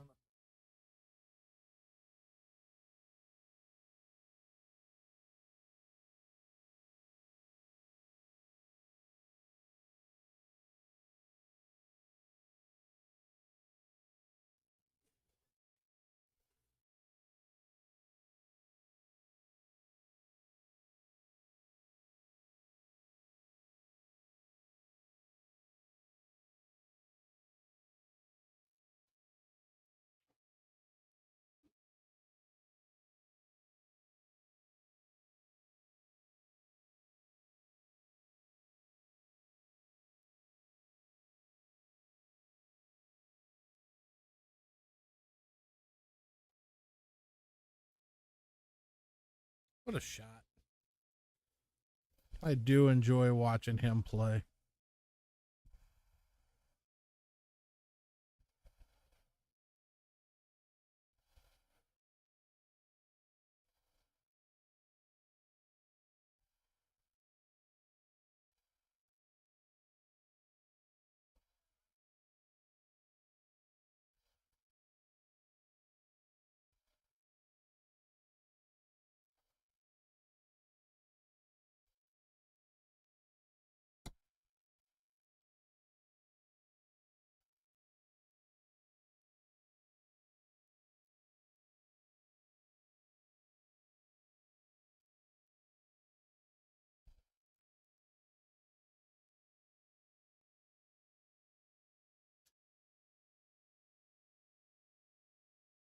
Not even close, Sarah. Not even close.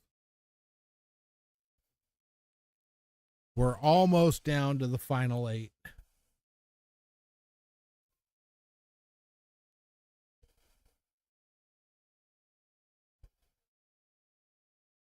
Oh, he's not going to like this. Did he get out far enough?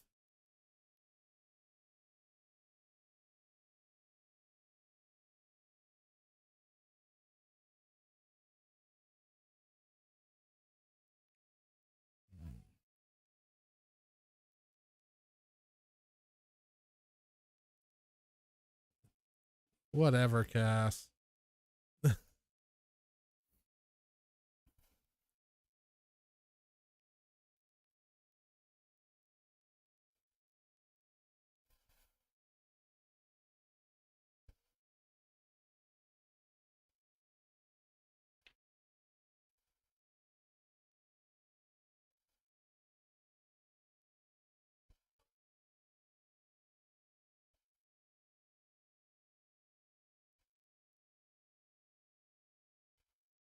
Yes, we are 67% complete.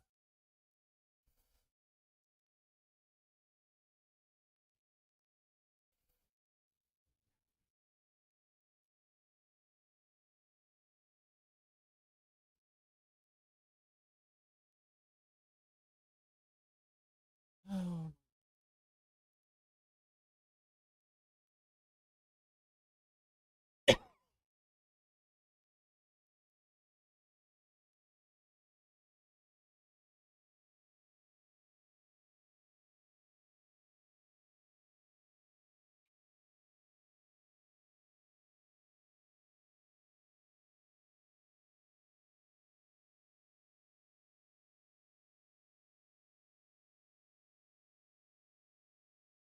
I'm guessing Sargon won that while I had my back turned.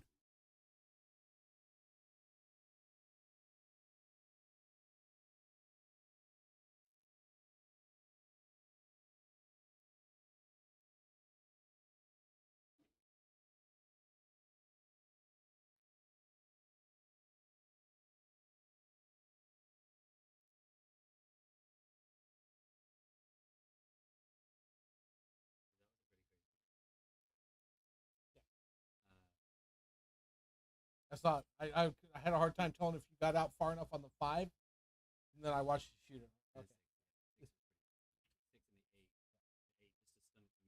Sorry, the 7, just to stun it and miss it on the rail right there. Is BB back there on table 6 yet? He's over there. Okay, good. Am I winning then? You are no. We know who you're playing, but you're gonna wait a minute till you play. Who am I playing? You're playing Kevin. Who? Kevin, the kid. Kevin. He gets the first break when you guys play, but it'll be a minute. Huh? It'll be a minute. Okay.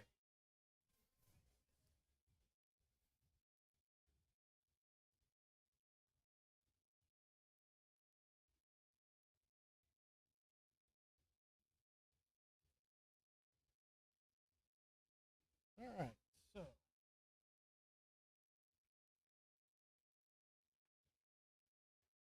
This is gonna be table 1.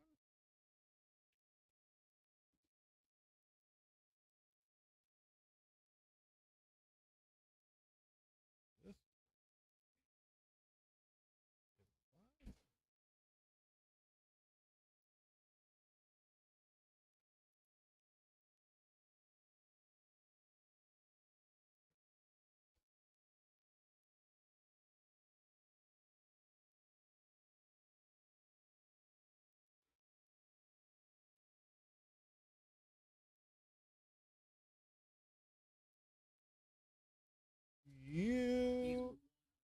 Yeah, so he gets the break, and then let Devin know he also gets the break. He's on 5 right next to you.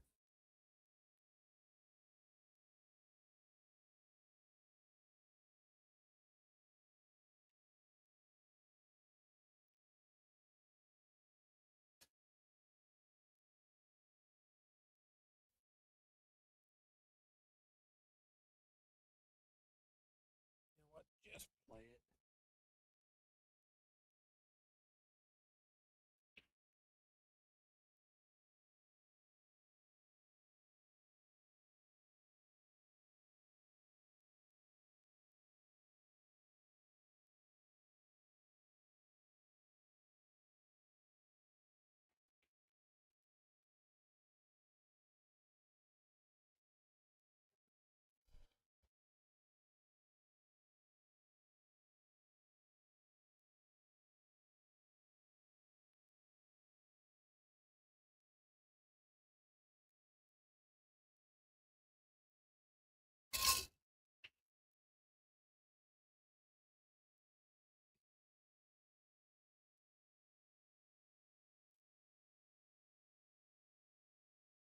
And now we're 71% complete.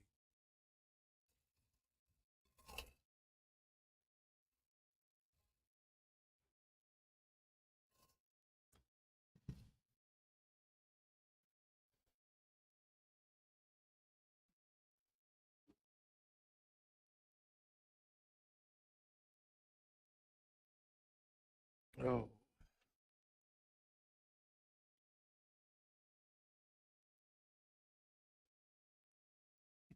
2. Who? Kevin.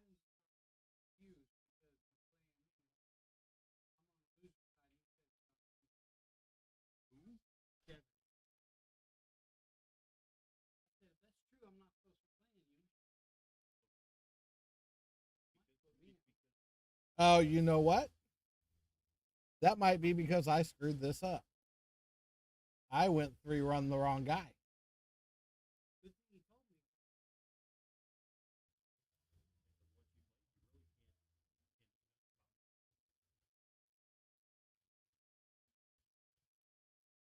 me. So who was? So who's my easier patch? Who did he play?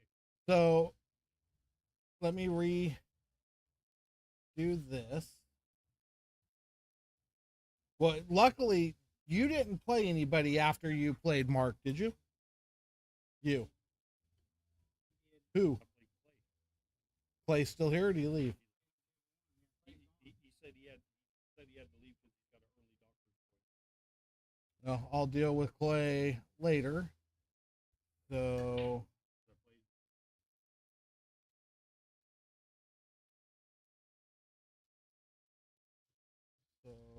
Mark is going to get a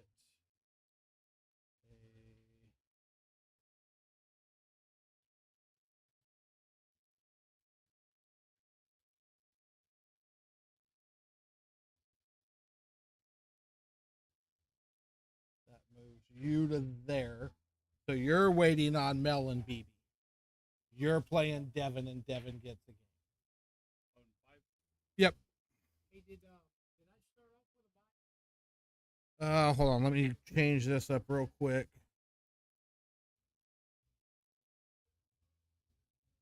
Let's see. Where were you? You were back here somewhere. You probably did. My first match was against Kevin, but I waited a while, so I figured I had. Yeah, you had a bye. Yeah. So BB and So you're waiting on the winner of BB and Mel. Yep.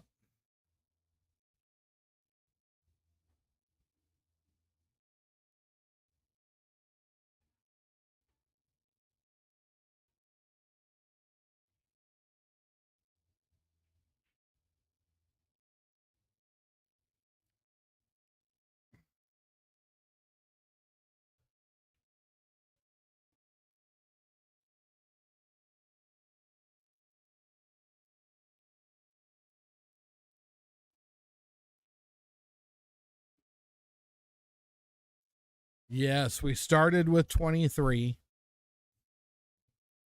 We're down to the final 9. We're waiting for one match to get down to the final 8.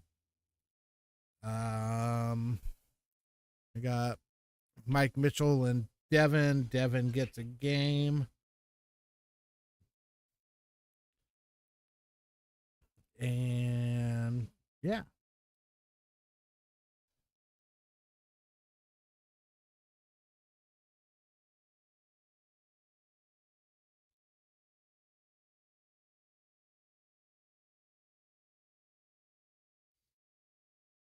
Oh.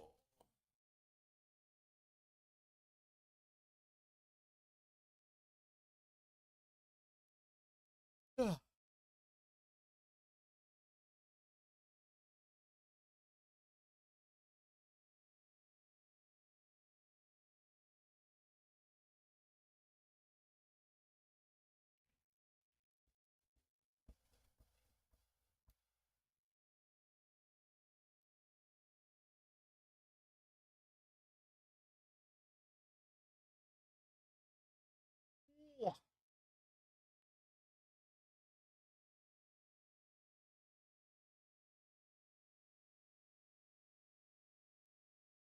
Oh, Lord. Okay.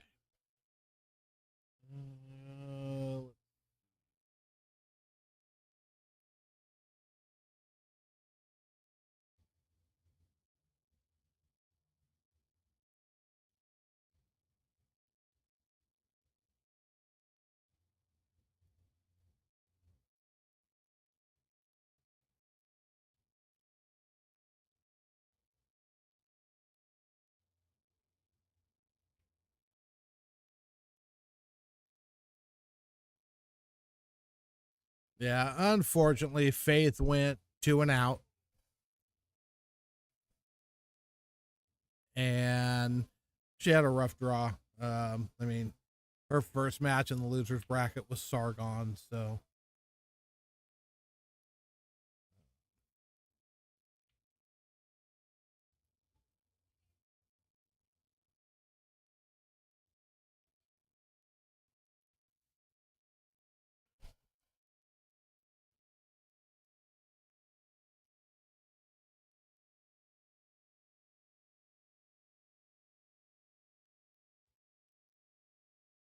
yeah, we've had discussions over it. We've just always chose not to.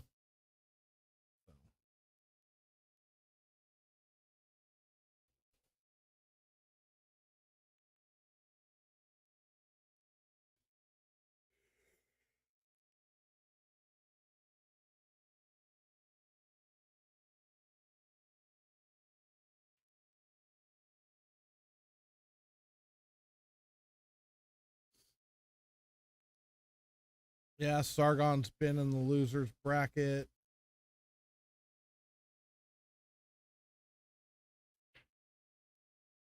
He lost his first match.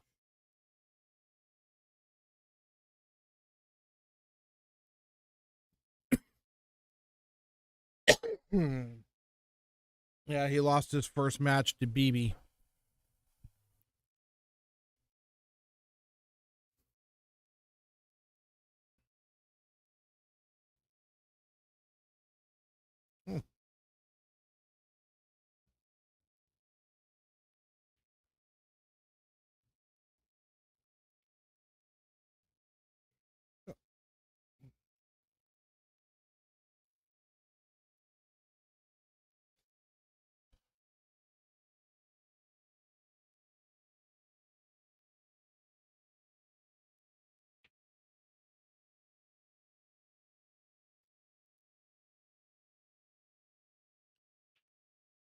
I think a lot of times it's if there's any relax or settle to the cloth at one point or another, or if something happens and you have to go in and restretch it, it's not going to be right.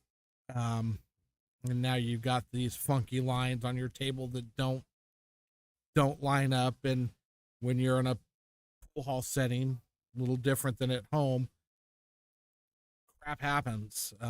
Customers suck sometimes and do stupid things to your tables. Um, and you got to be able to fix it. I think that's the main reason why the lines don't. Occasionally, we have people that'll go out and put a dot, like line up the magic rack and put a dot in the back circle or in the back hole, just so you can get the front on the spot and the back on that little marked dot.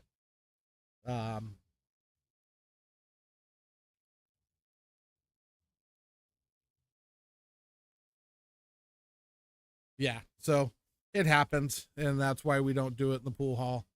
Um, the only thing that I've always I wonder what Matchroom marks their break box and stuff with, because that's like a chalk pencil or something that you can it basically wipes off. They have to redo it every day or so.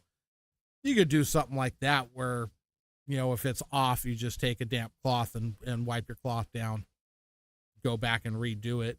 But I wouldn't do it in permanent marker or anything like that, because it's just going to be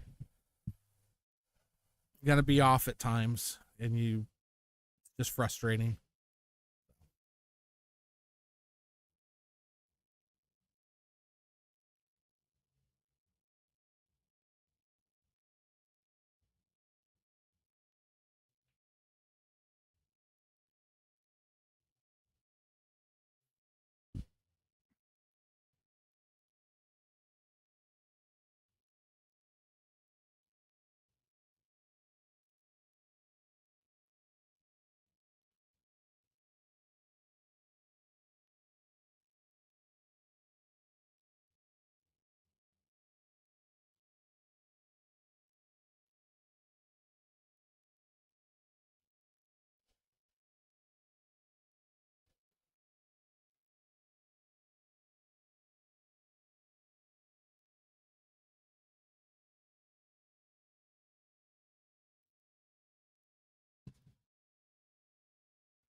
Wow, this is odd.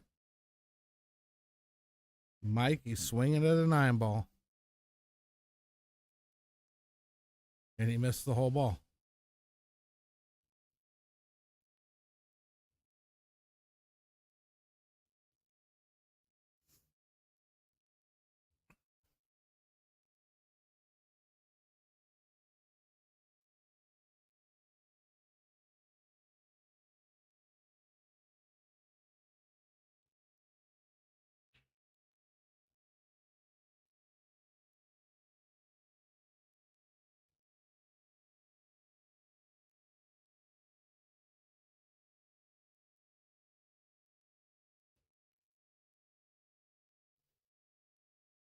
Yeah, problem is I haven't been able to find out, Adam, exactly what the pin or pencil, the marker piece that they use, what it is.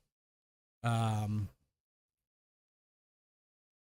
and I'm kind of worried about stuff like that because I thought, well, maybe the old used to call it like metal chalk, those weird kind of a hard, almost like a limestone pen. So hold on one second, guys.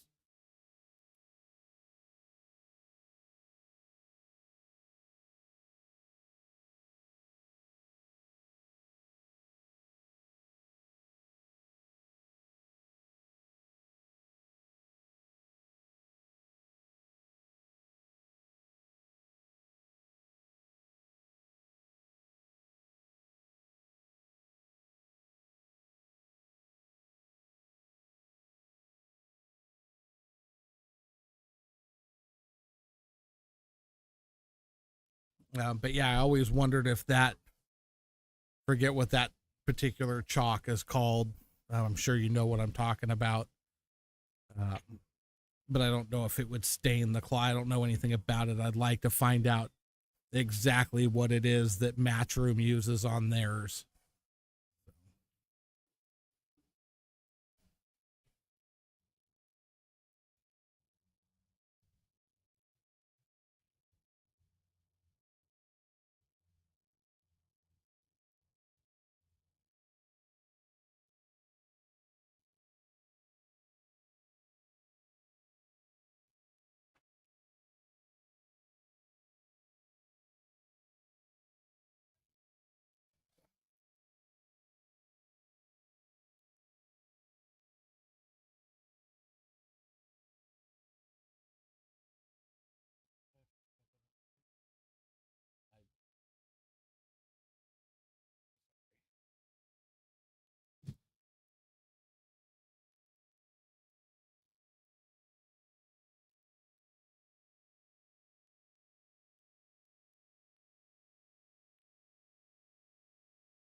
I almost feel like I need a rock star. I'll be back in a minute.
So Sargon is in stroke right now, I think. I believe you just beat Kevin 3-0.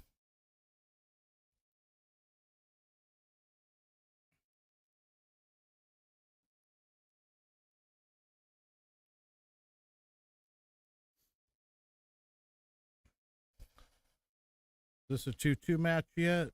Did I miss a? Nope, still a 2-1.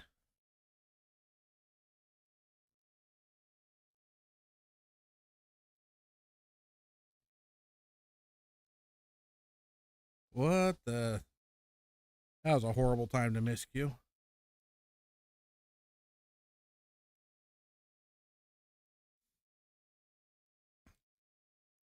Odds are we're going to be hill right here now too.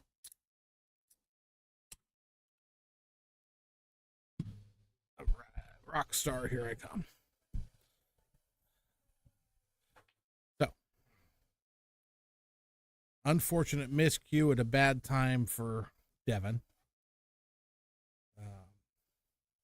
Luckily, this isn't hill for him. That if Mike gets out from here, which he normally will, we've got one more game. Huh? You are going to be waiting for the loser of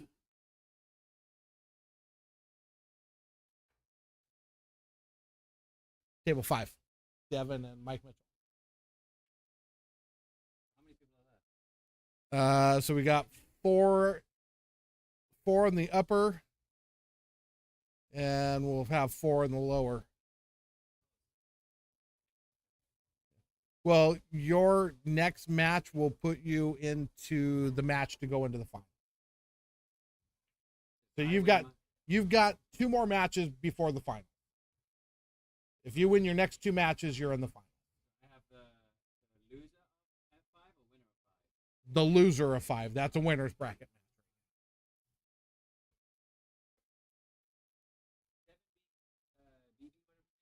Yes. Those 2 are lesser. So the winner of our match plays BB. No, BB's gone. BB's out. That was a loser's bracket match between Deb. Or no. No. Loser's side, BB lost to Mel Halfmoon. I was waiting the winner of that. Mel Halfmoon's playing right now, and he's going to play the loser of Billy and Anthony on table 1. 7.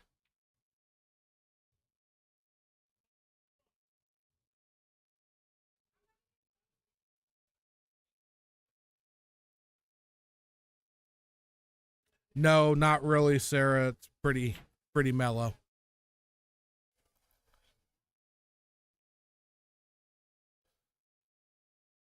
All right. Mike and Devin are tied at 2. Winner moves on to the hot seat match. Loser moves on to play against Sargon.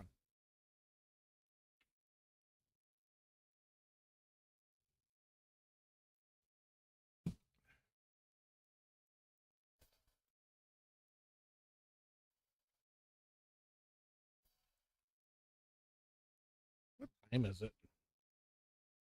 10? Yeah, that's about right.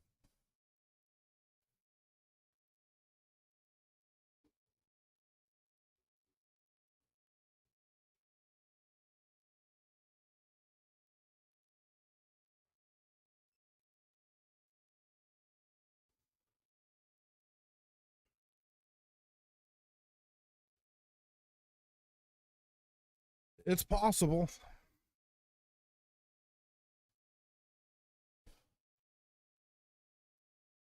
One, two, three, 1, 2, 3, 4, 5, 6.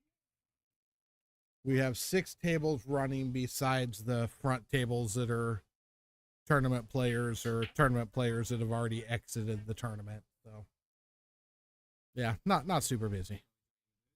Absolutely. You want a drink? No, I just grabbed myself a rock star and soda and all that good stuff. Okay. You want a chocolate bar or anything? Nope, I'm good.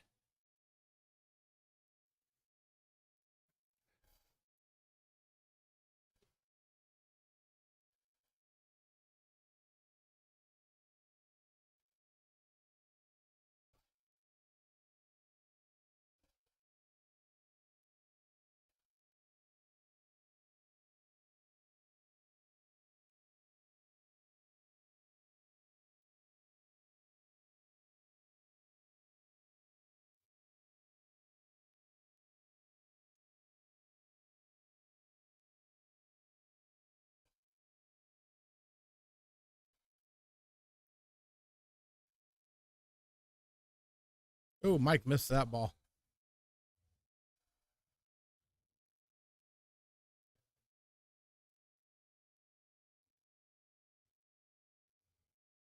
The spicy sizzling skillet, whatever, something.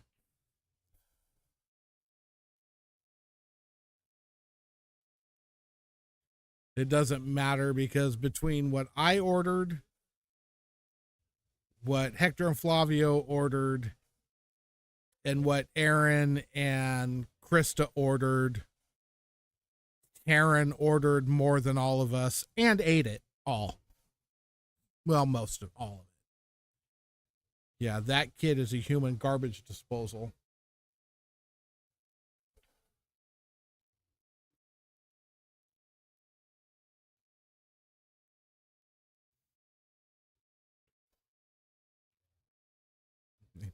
It was kind of comical, even the look on the waitress's face as he's ordering. She keeps thinking he's done, and he keeps going, oh, and, like, my Lord.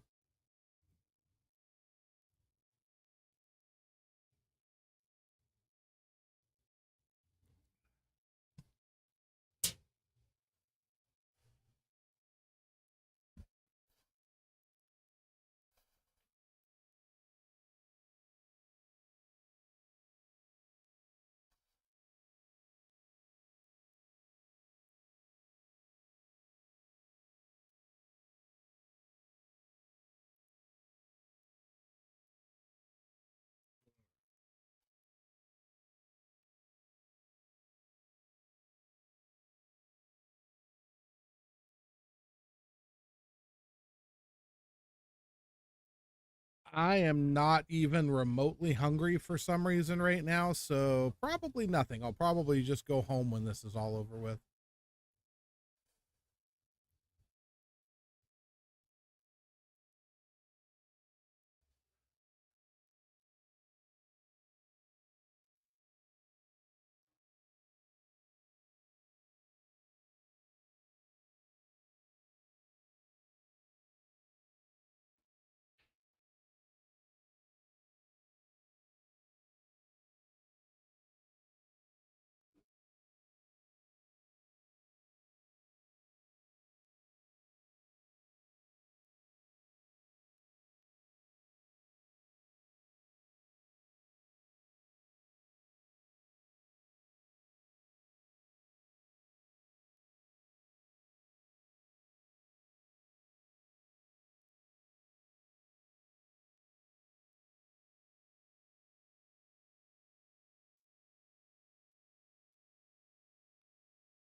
Oh, hold up. Oh, loads.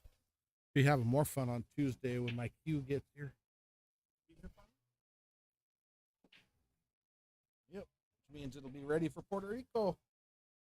Cool. Put a wrap on it. Back. Because you were worried about that. Yeah, I didn't think it was going to get here in time. See if they can save the wrap. If they can't, I'll have to buy a wrap. So I bought 6 wraps when I ordered mine because I wasn't sure which one I want. Yeah, I know. You showed me all different textures. Yeah, so I want to put what's on my smooth leather. Side pocket?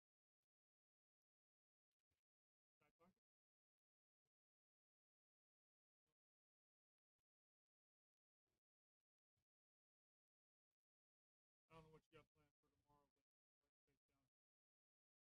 I gotta get her on the fitness balls. She's frustrated right now. yeah, I saw the frustration Tuesday night.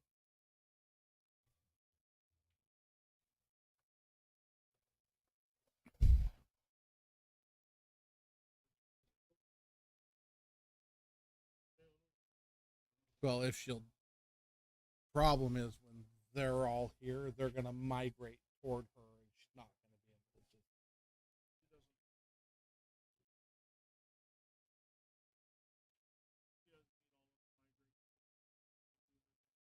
I know, but that's not what's going to happen.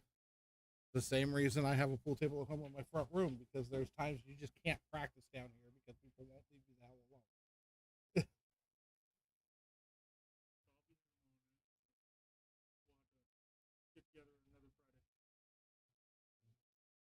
Might be able to do Sunday during the day or something. We'll see.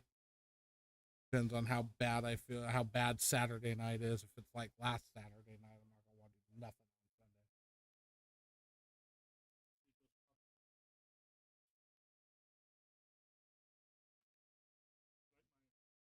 Say something on what? Cool.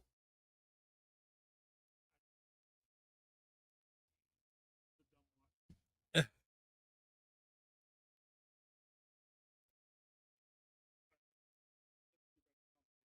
No, not much to commentate on right now. It's oh, Hill. Yep. SAB. SAB. Yep.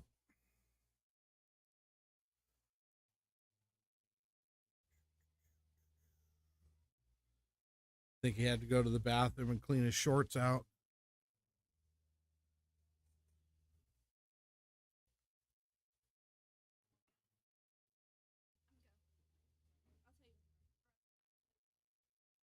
Where you going? Huh? You gotta talk to your mom? We still,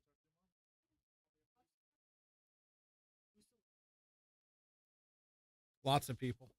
we still, Mike and Devin and Anthony and Billy West.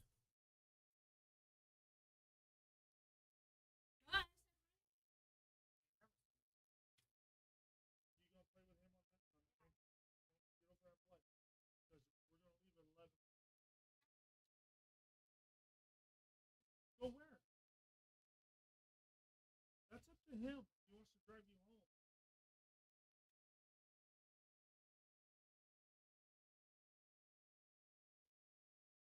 Oh, Mikey. Why?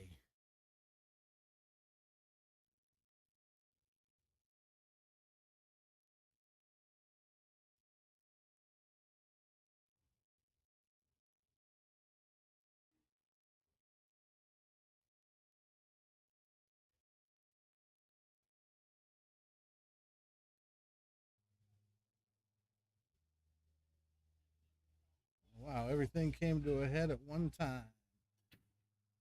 Mark Worsing won that.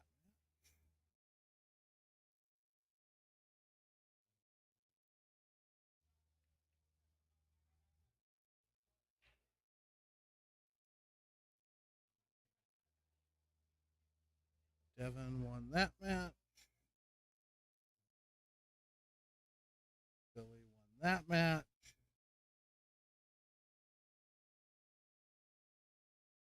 Now we've got this match going to table 5.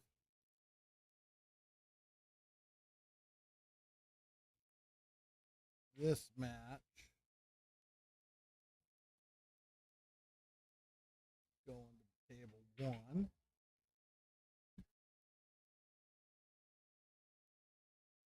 So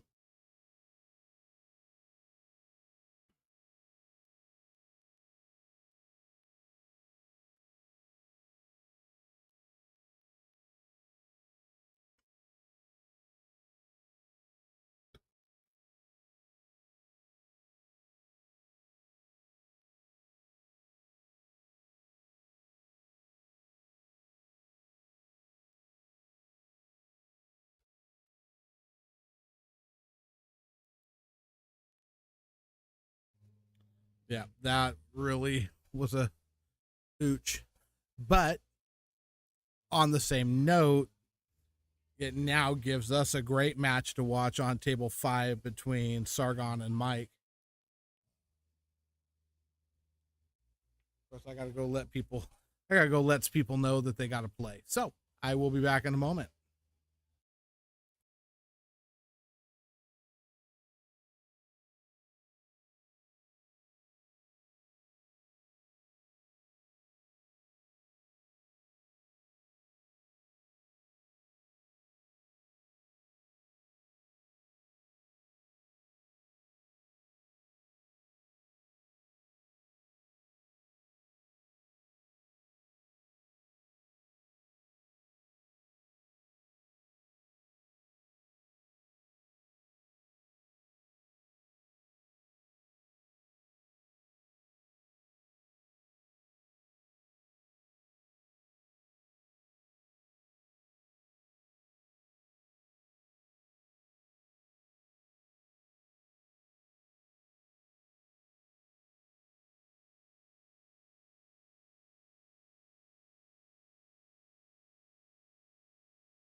I don't think he hit the ball that bad on accident. I think he was playing that safe.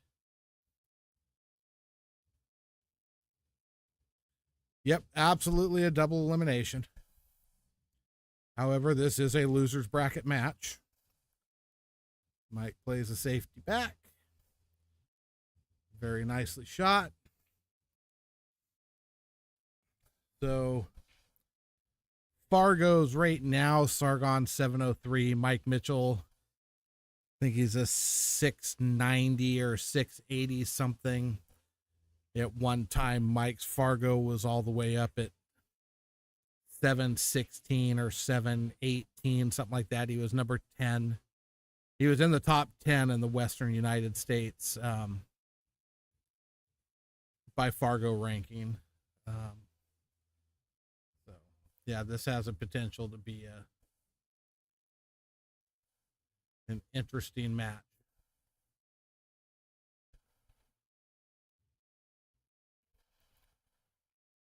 And it's not that Mike can't play safeties, but safeties I don't think are Mike's strong point. He is an offensive power player. But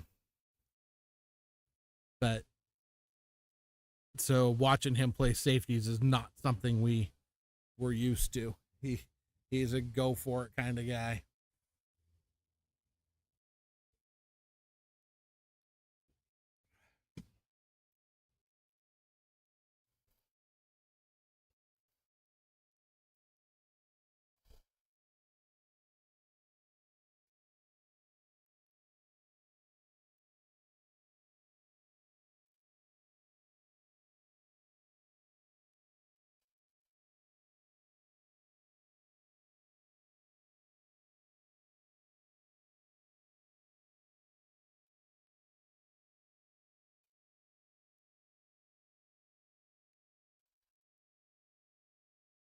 Well, now everything goes. Yeah, the 6 ball's a little difficult, but oh my. I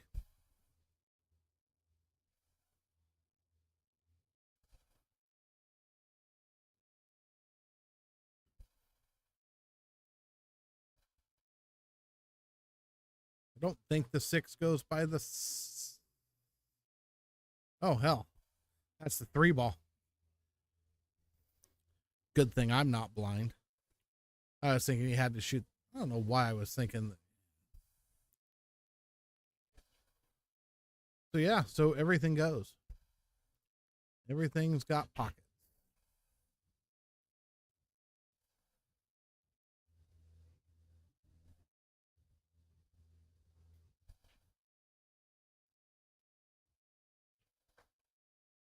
Damn.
Ooh, nice little out by Sargon.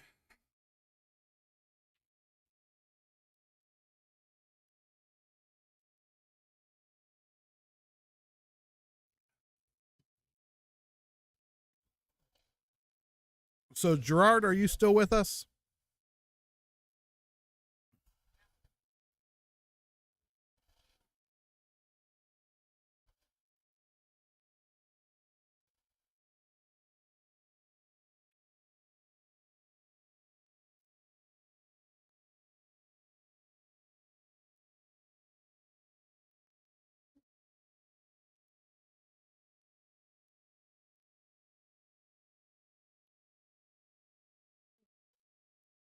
Still here. All right. And I'm pretty sure Adam's still here. So I got a question for you guys. Are you guys following any of the WPA Matchroom drama stuff that's going on?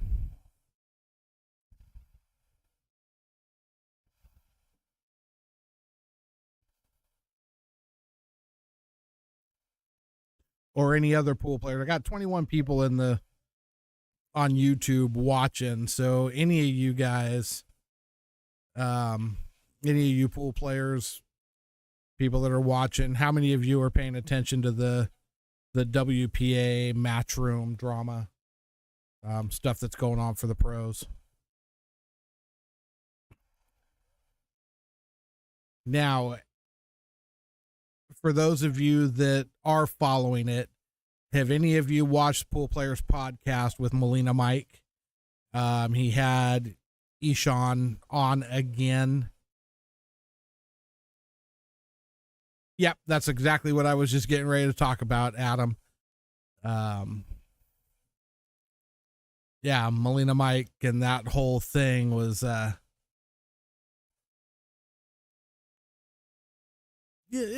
it's not calm. Gerard, do you know what the Vietnamese Federation did after the Hanoi Open?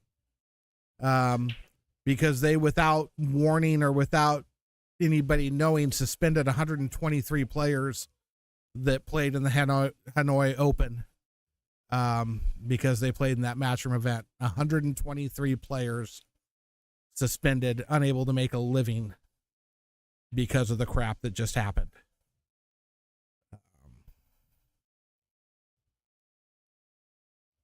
Yeah, so Gerard, I'm gonna post up. I'm gonna go find the link to the podcast from yesterday. When you have an hour and a half or so to sit down and listen to it, you should sit down and listen to it and watch what happened. Watch the podcast. Very good. And then they do this morning or today, this afternoon, at some point, they did a reaction show to kind of go back and sum up everything they did. But let me go find that podcast and I'll post the link to it on here so you guys can check it out.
Yeah, they also talk about the fact that Ishan had called the city of Hanoi and tried to get them to cancel the event.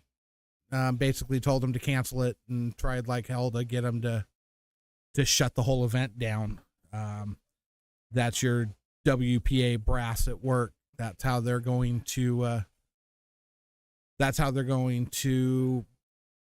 figure things out, is to try and sabotage anything that Matchroom does. And he flat out admits it on that podcast. But yeah, it's insane how crappy the whole thing's gotten.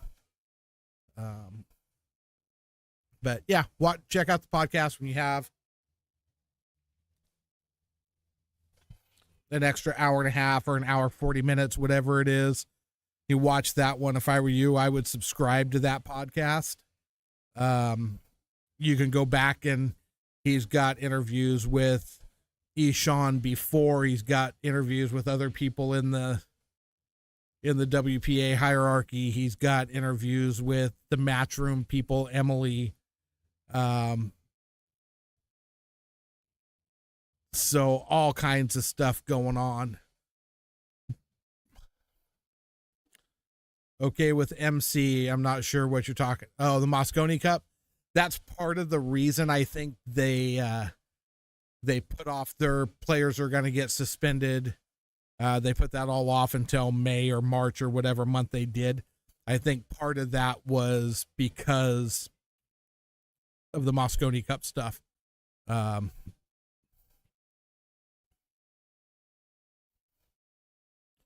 that's the problem with the WPA, Adam, is it's not about money. They don't do anything. The WPA collects money to sanction events. They're not a promoter. So when they're telling you that they paid out $5 million in prize money last year, they didn't pay out anything. They collected money from promoters that put their little logo on their stuff and said, we're sanctioned by the WPA and we paid them to use their logo. That's where the $5 million came from. It didn't come from the WPA. They don't do that.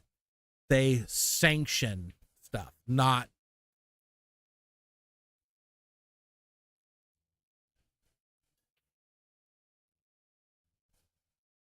Because according to Sean, that the federations are allowed to do whatever they want, but by March, when their ruling come out, everybody has to be doing that. So if they want to start early, that's okay. It's up to them. They can do that, but not later.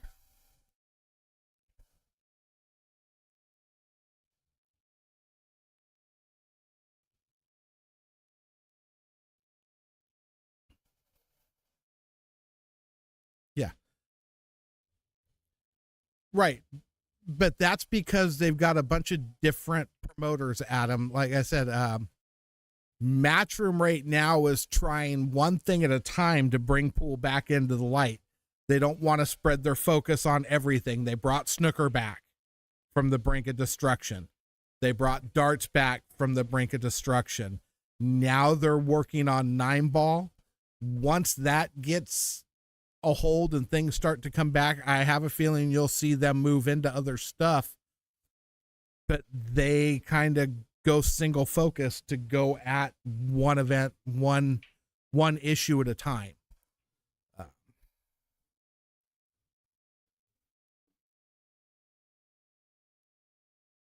Yes, it wasn't supposed to happen till next year, but like I said, if you listen to Eshawn's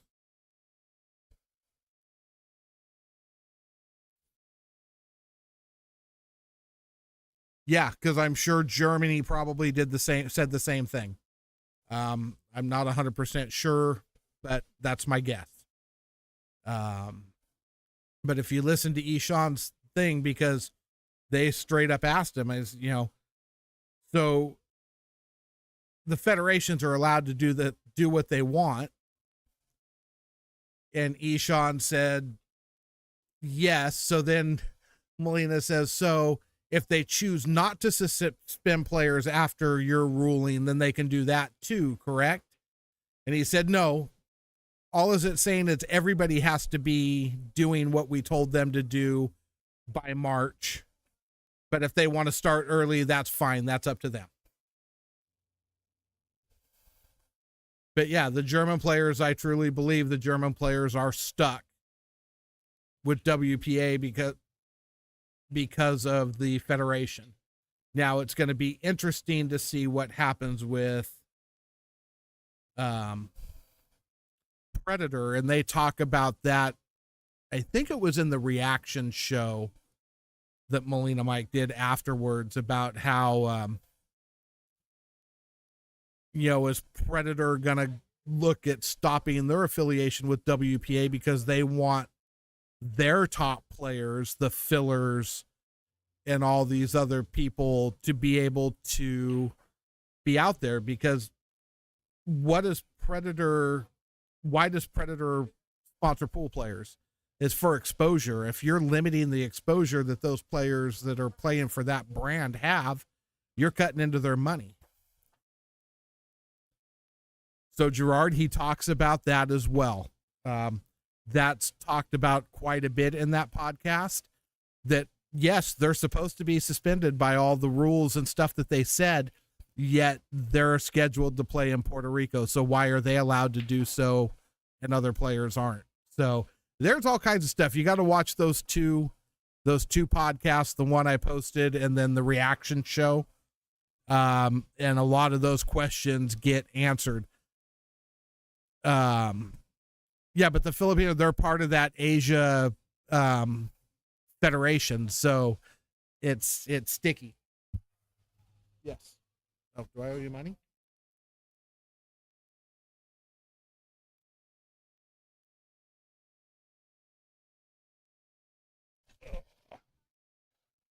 How much do I owe you?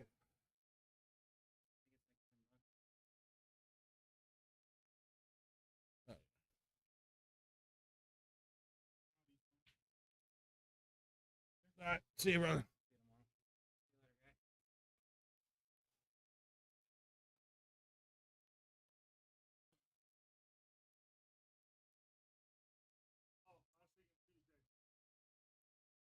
Call me on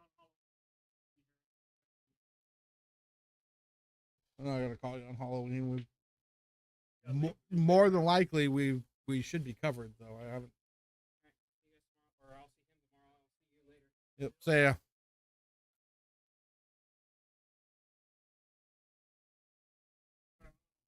All right. See you later.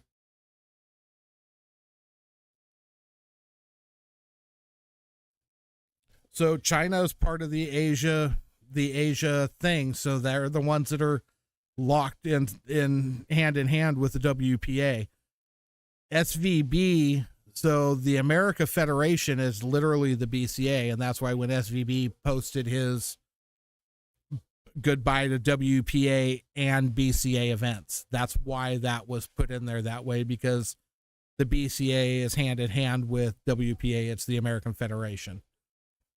Shaw, yeah, not he is able to do what he wants, but the American Federation. So Shane played in very few BCA events anyway. I mean, he played in the Alpha 10 ball because it was here and it was big, so he would play in that, but you never really see him in any of the Predator WPA events because he doesn't like the format.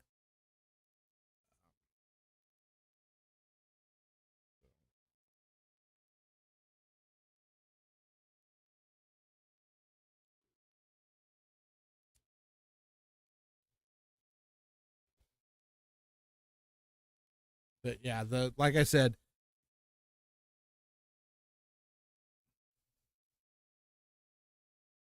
no, China is in lockstep with WPA. They're not being told what to do. They're being told they can pretty much influence what they want when they want. That's why they were allowed to just suspend 123 players in response to the WPA saying that players that play in matchroom events will be suspended. So China's not leaving the WPA. Correct. And he talks about all that, Adam, that, you know, the BCA doesn't support our player. It's the players like Albin and Jasmine. They own a academy, and most of their students probably come from the federation there, which most of that federation probably pays for those guys to be there to train. So they could lose so much by leaving the federation or leaving the WPA that it could bankrupt them. It could end them. So you're probably not going to see them leave the WPA. Yeah, China players got suspended. That whole Asian thing is 123 total players. I would have to look at, I don't know what the list is for sure, but I know it was 123 Asian players that were all suspended.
Yeah, 4, 7, 3, 6.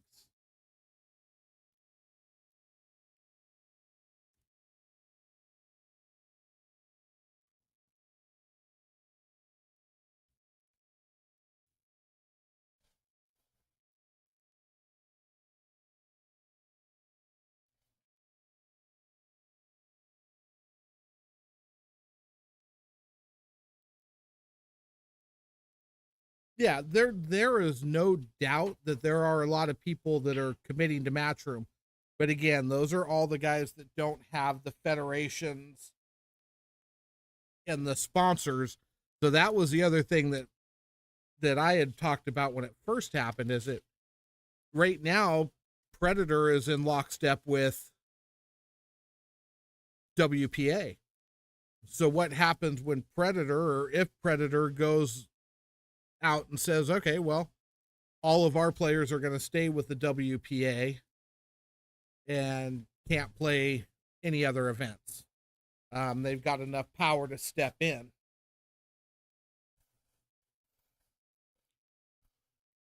Yeah, Adam, you absolutely need to watch the whole thing because it covers a lot. And you're right, Gerard, it kills pool. It hurts pool very badly.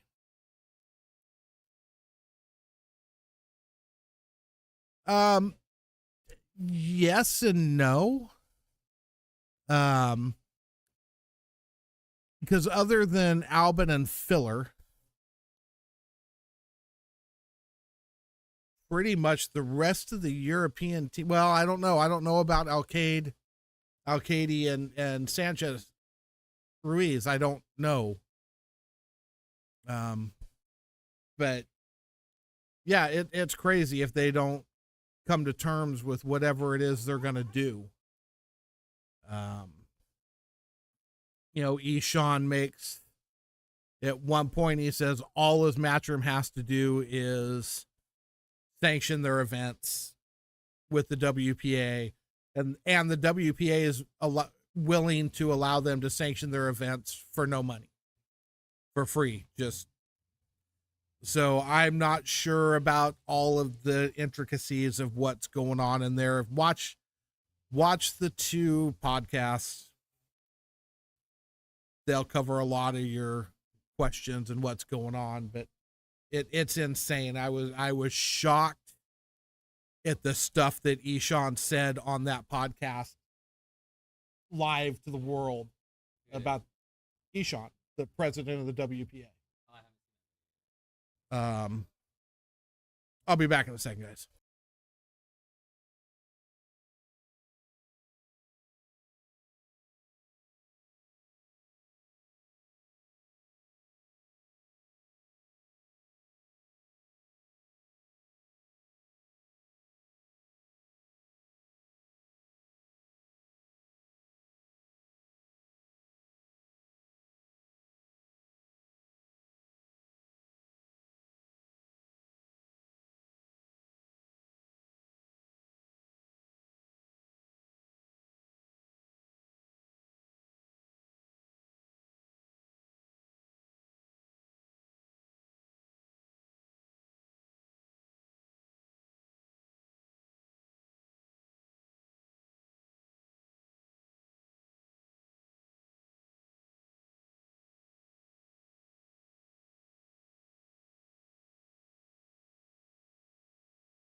Oh yeah, no, I wholeheartedly agree, Gerard. We're probably sitting in one of the best times for pool, or at least advancing into that. Things are getting so much better and looking so good for pool.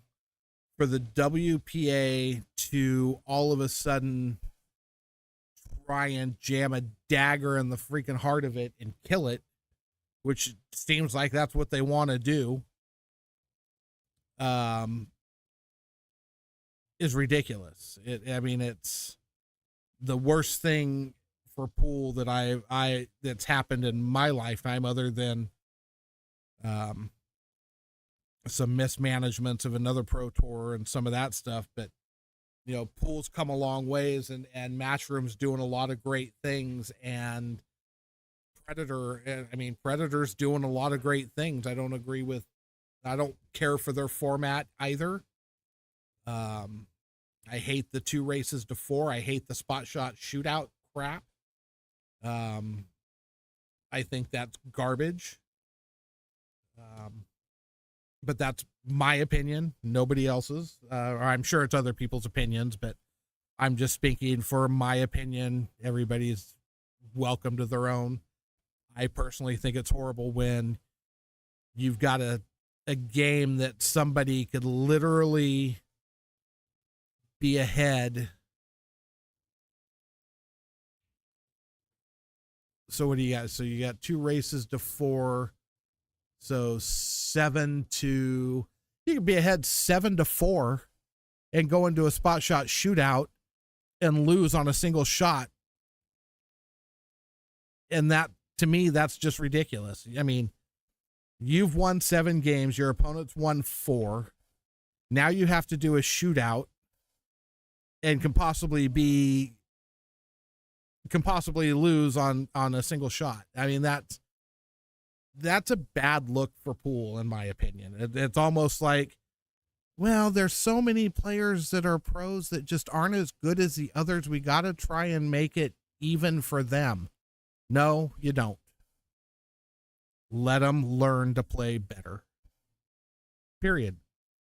If they're not able to get through some of that stuff, then maybe being a pro isn't what they should do. You know, I'm just saying that's my opinion. Again, I'm up on a soapbox talking. I'm not out there doing it, and I'm not out there trying to change anybody else's mind about it, but they're pros. Get up, make every tournament a minimum of a race to 11, and let them go. Let them do their thing.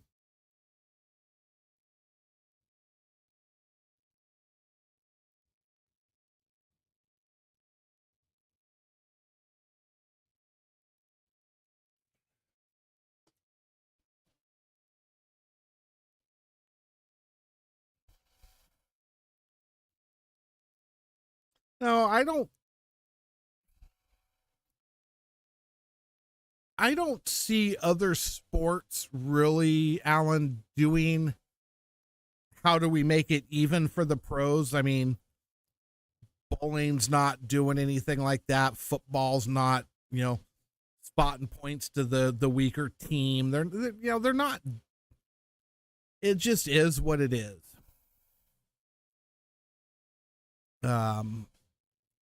Yeah, at the end of the day, I say race to 11. Maybe that's a little long. Maybe everything at the beginning should be a race to 9. And then as you get into the quarterfinals, semifinals, and finals, it goes to a race to 11 or 13 or something. But, when you're up 7-4 and you miss one shot and you're eliminated, I don't see it. I don't see where that benefits the sport in any way, shape, or form.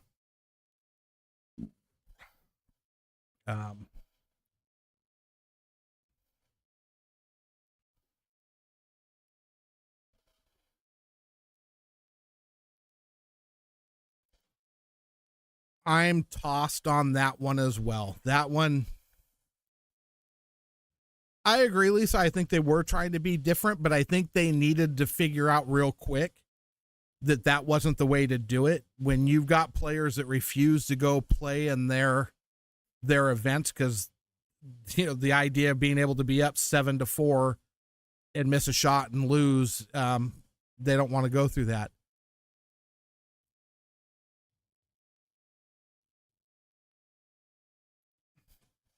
I'm tossed on it one way or another on the winner break, loser break, or winner break, alternate break. As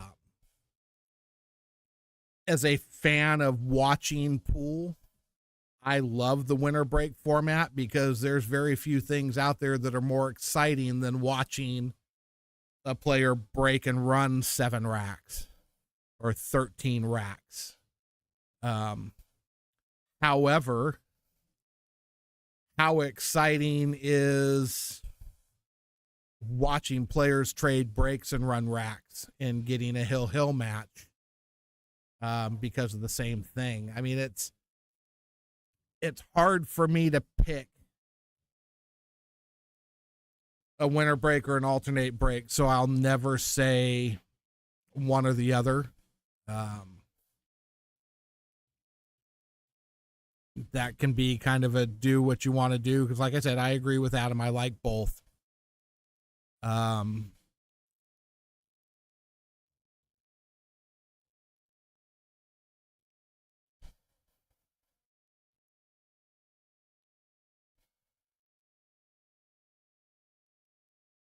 Yeah, well, I wish I could say the same thing, but I can't. I've given up the break. I've given up balls in the break. So it's all part of it. Like I said, it is what it is, and I'm not going to say anybody's right or wrong. I'm not going to say I'm right or wrong. Both have their merits. And again, just it is what it is. Like I said, there's very few things that are more exhilarating than watching a player break and run a set. One of the things I think that's a little more exciting is to watch each player break and run. So yeah, I mean, I agree, Gerard. There is a lot of drama in that, but again, there's a lot of drama in watching players trade breaks and run racks too. Then you got to start doing the math to figure out, well, who's going to get the last break? Because that's probably going to be the guy that wins. And it might not be, because that might be where he finally misses that ball. So you never know. The drama can be there both ways. So, like I said, the break thing isn't a deal breaker for me one way or another.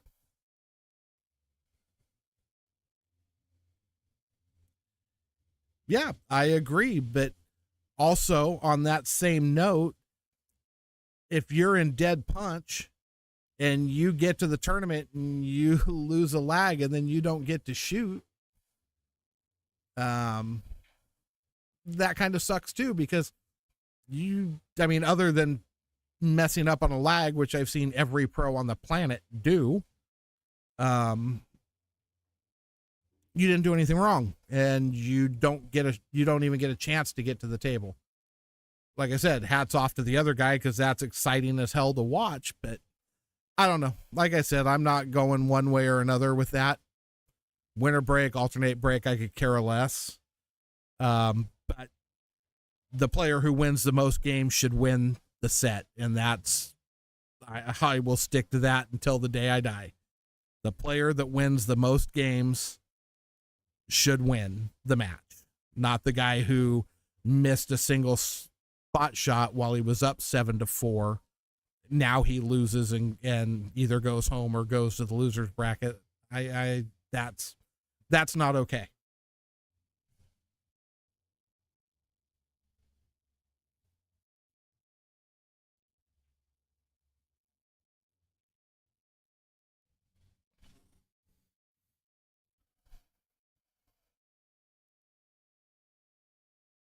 Yeah, like I said, Adam, I got no problem with how they want to run their break scheme.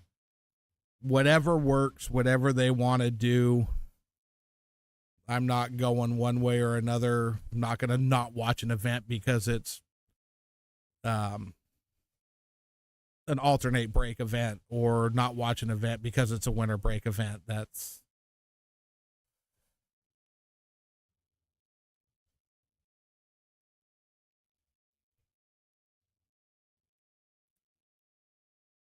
for pool players and pool fans. Race to 30 is great. If you're trying to bring in a new generation and new fans and people to watch what's going on, they ain't going to stick around for a race to 30. Their knowledge of the game and the fun of watching that isn't there yet. It's just like, as a new fan to the UFC, watching two Brazilian Jiu-Jitsu practitioners go at it. If you don't understand the subtleties and the stuff that's going on, you're not going to enjoy it.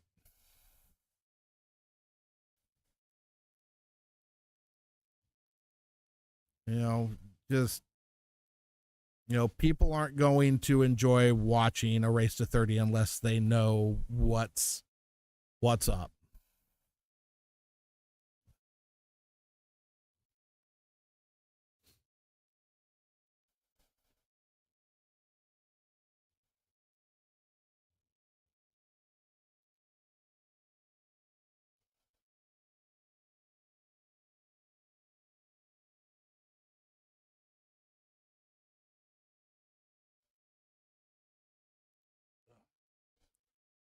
I got up here on my soapbox and haven't even been paying attention to the match. Okay, well, my score's right. That's cool.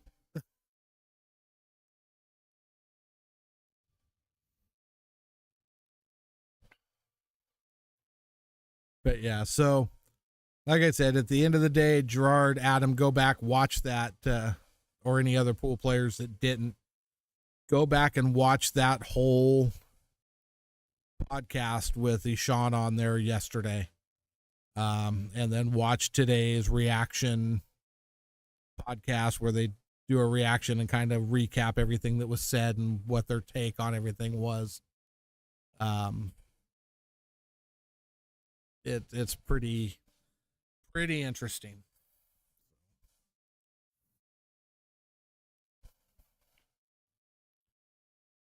Billy's just, what a shot.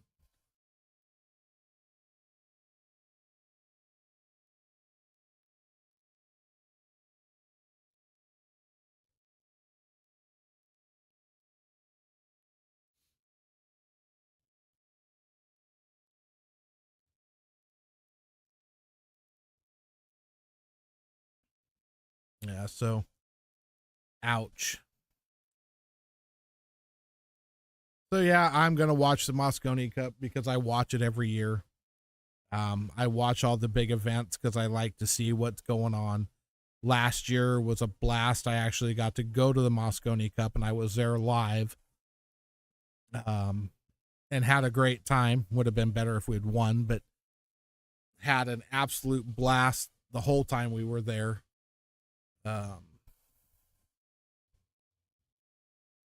So I just want to see them fix this bullshit that they've got going on right now and quit with the crap. Let the pool players play where they want to freaking play. Let them make a living and quit trying to get involved in that crap. You know. Oh, I've been going for about 45 minutes. Yeah. Did you watch Ishan's Molina, Mike, and Ishan yesterday? Go home and watch it. Yeah, it's on the Pool Player podcast. Windows open. So Molina Mike had Ishan on there again, the president of the WPA, and it'll get your blood boiling. I thought Molina Mike was going to have an aneurysm, and I don't know how he kept his mouth shut through most of that whole thing. He kept his mouth.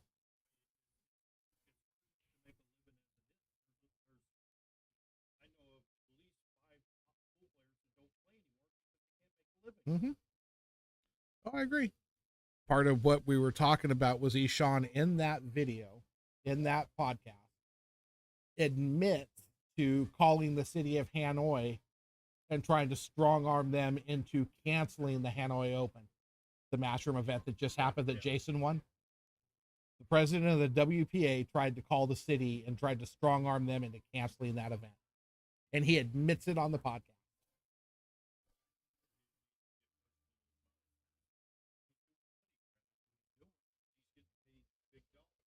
Yep.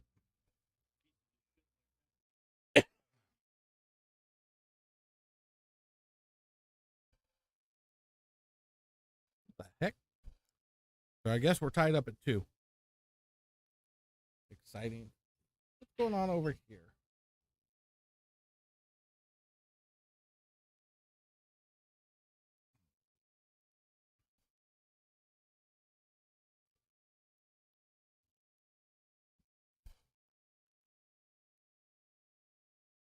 Oh, Sargon 4 through that.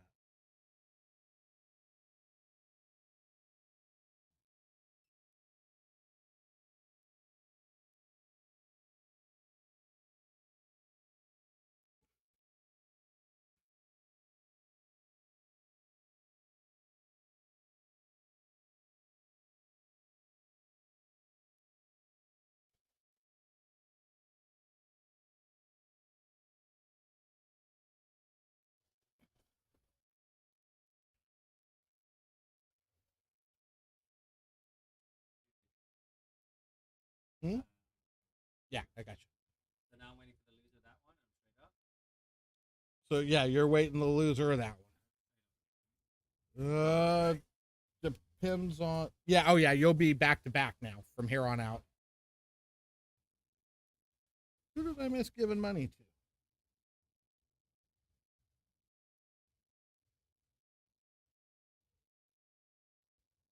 Oh, Mike.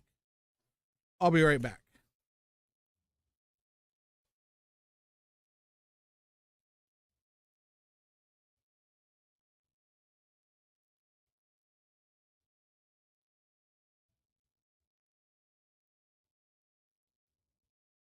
Yeah, that's pretty much what we're kind of expecting or figuring. Um, and that's part of why they held off the. You mean Molina Mike or Mike Mitchell, the guy from here?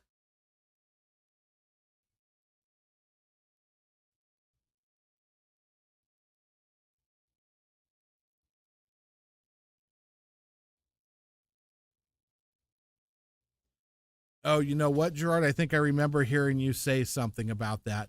I saw Mike M, and I thought you were talking about our player here, Mike, but that's not who it was at all. Mark, no, that's yours. That's Mark.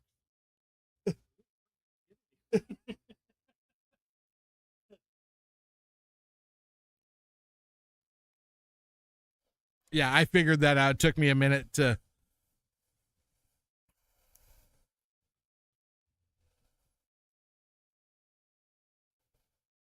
Well, I agree, and so, like I said, this whole thing is just a cluster, and they got to figure something out.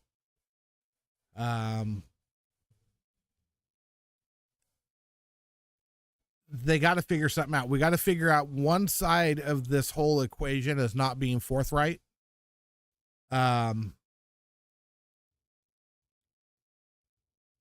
So until they get pulled into a room together and put on blast or put on a platform where they can't lie about what transpired in their meeting, we may never know what the reality, what the truth is behind the whole thing. And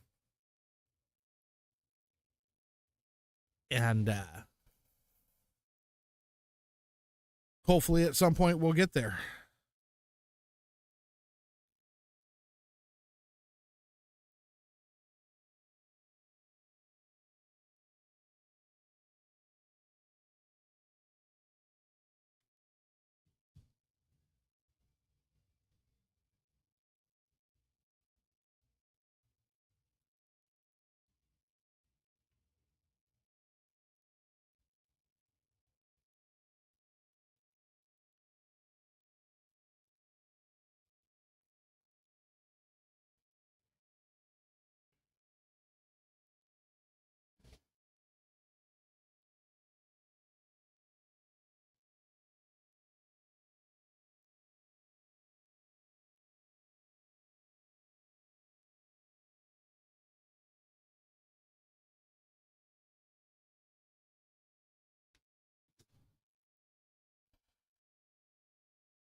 Yeah, like I said, all of that is, it is what it is. There's nothing we're going to be able to do, nothing that's going to be able to be done about that.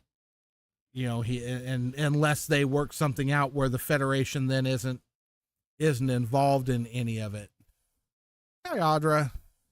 But as long as there's the rift between the WPA and Matchroom, the only way that goes away is if Matchroom sanctions their events through WPA, which according to the WPA, they're saying that they can sanction their events through the WPA for nothing, for free, no money collection.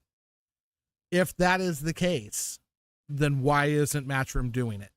Again, I don't know what the truth is because we've never had any insight into the meeting between the two. You just hear the other sides of it. So we may never know, but at some point somebody's going to have to give, because until that, it's just like the whole Asian Federation thing. Asian Federation couldn't suspend those players if the Hanoi event had been sanctioned by by WPA. And again, if they're not trying to pull money out of that, then why are we having this problem? That's what doesn't make a whole lot of sense to me.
So we'll see. We'll see what happens. Are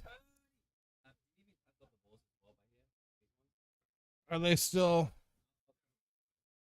Go play your match first. You're giving up 2 games. 2 games. You guess the first break too or no? No, just 2 games. You never give up 2 games and the break.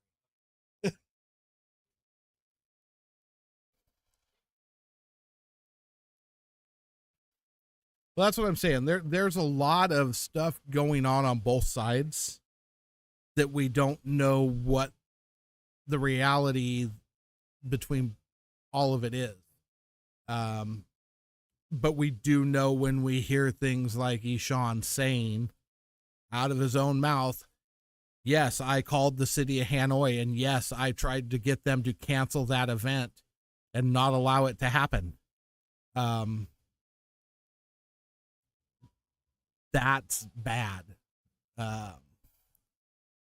That's not trying to find a way to coexist. That's trying to annihilate and make things horrible for the players. Let's think about it. How many who hurts the most there?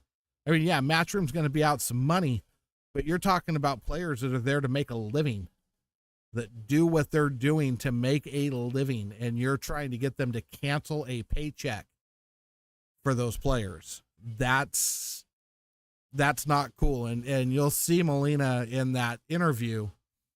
He finally boils over at one point and kind of explodes at Ishan on that whole front about that, which I think was warranted, because, you know, Ishan was basically doing politician talking in circles. I'm not sure what the suspension is. I didn't catch what they did, as far as I can see if I can find it.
No, we're trying to.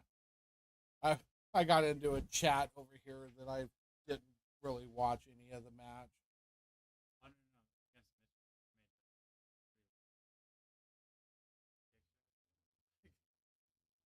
Against like in the 600.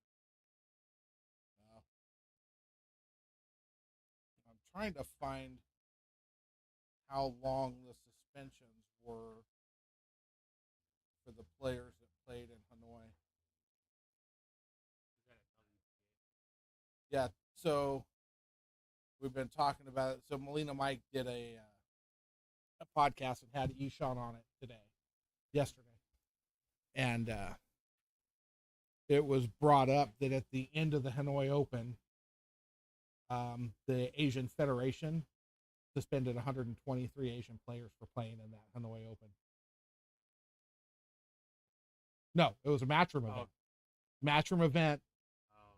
The federations, the WPA Federation, suspended 123 players when they said that the suspensions weren't going to start until March. Yeah. Wait, so in the meantime, They're supposed to be allowed to play.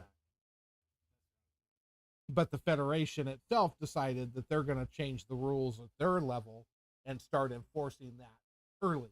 so they're changing The federation, well, yeah. not the WPA. The WPA is just saying that all the federations have to be in line with their ruling by March 1st.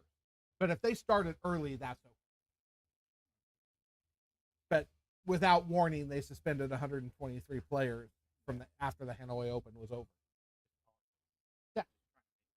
Brutal. Yeah.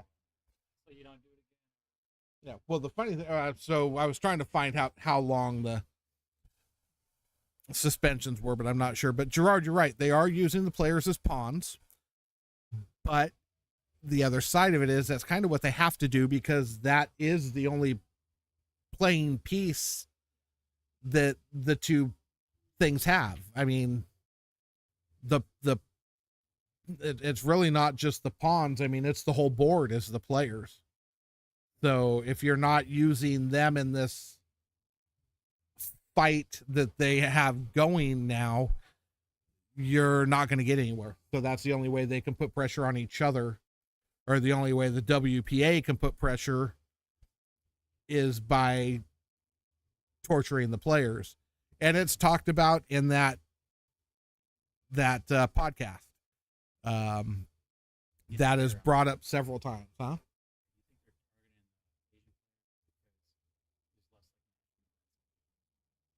No, I don't think that's what it is. I think it's the Asian Federation just wants to be what, they want to be the ultimate power, and they want to control everything that falls under their purview. It is. It's all political. But yeah, it's gotten stupid. So.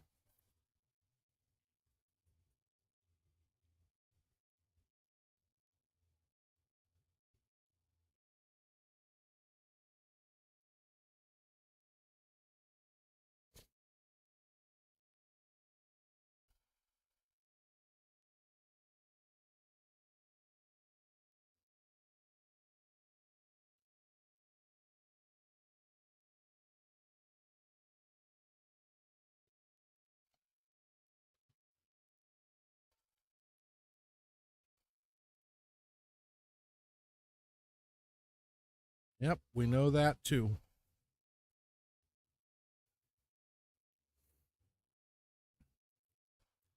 Like I said, I think the thing that they talked about today that interested me the most, or that got my attention the most, are the Rolando Garcia and the Carlo Beato and the players that are on that suspended list that are playing in that Puerto Rico World Team Championship thing. That's something they're not supposed to be allowed to play in. Yet they're still being advertised as playing for their teams. So does that mean Predator is able to go, those are our players, and yeah, we're gonna go ahead and let them play because they're on the suspended player list, and that they fall under the umbrella of that Asian Federation. So I'm curious to see where that goes.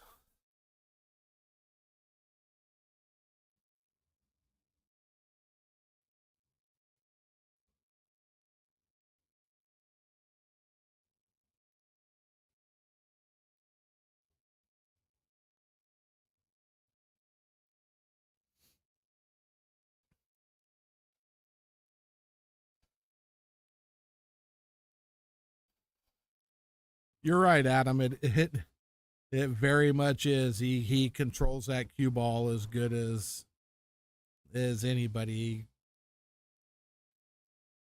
Very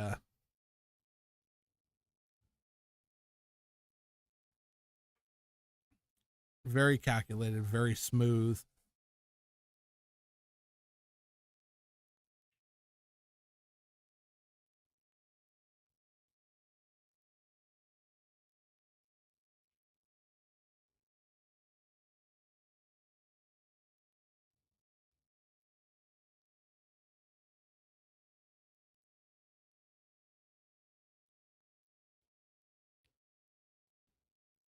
Yeah, I mean, Gerard, I can see kind of what you're saying, but do you want to, if you want to control the gambling and you want your guys to be able to make as much money as possible, do you want them being told, oh, you can't go to this event where there's going to be a crap ton of players and a crap ton of money?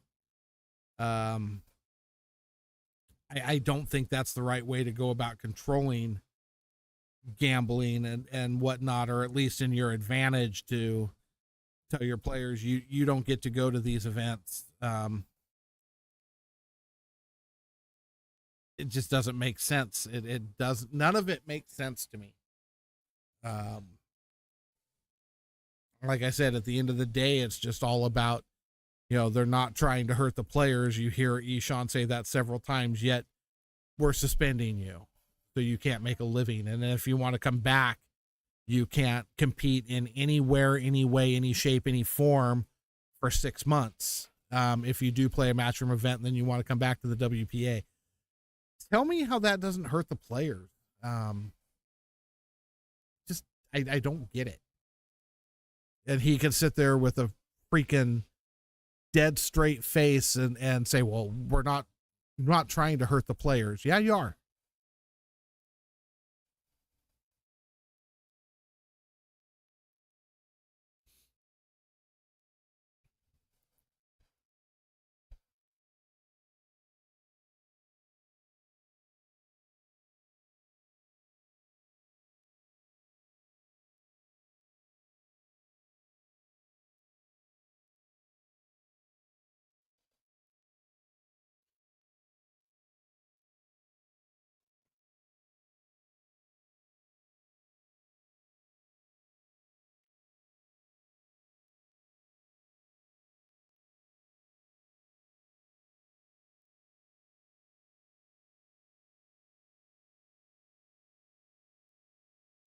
Yeah, I get that, Gerard, but I still don't see where the positive is for the managers to have their players banned from events where there's the possibility to go make money. I that's what I don't get. I get that the manager controls everything they do and where they go and who they play and all that. But doesn't the manager want to control that?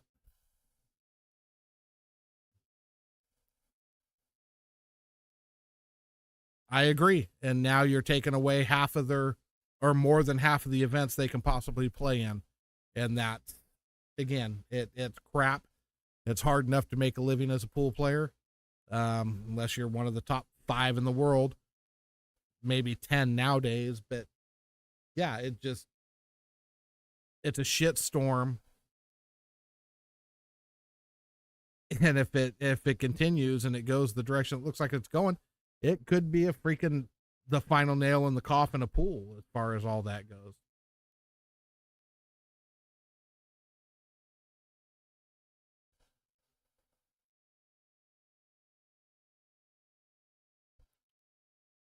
An equivalent what? I'm confused by your statement, Adam. I'm not sure. An equivalent to what in another sport?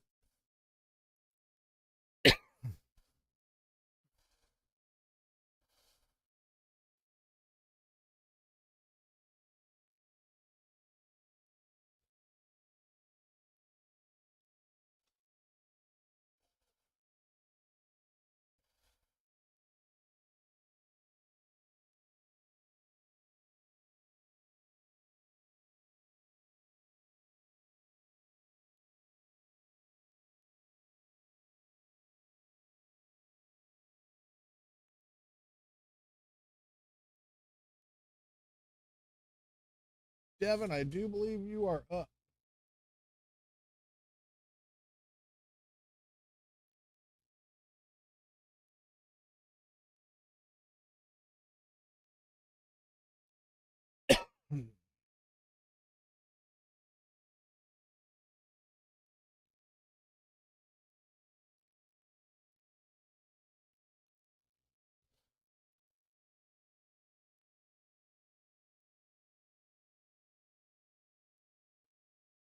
He gets one game. He gets one game. Yep, flip for the break.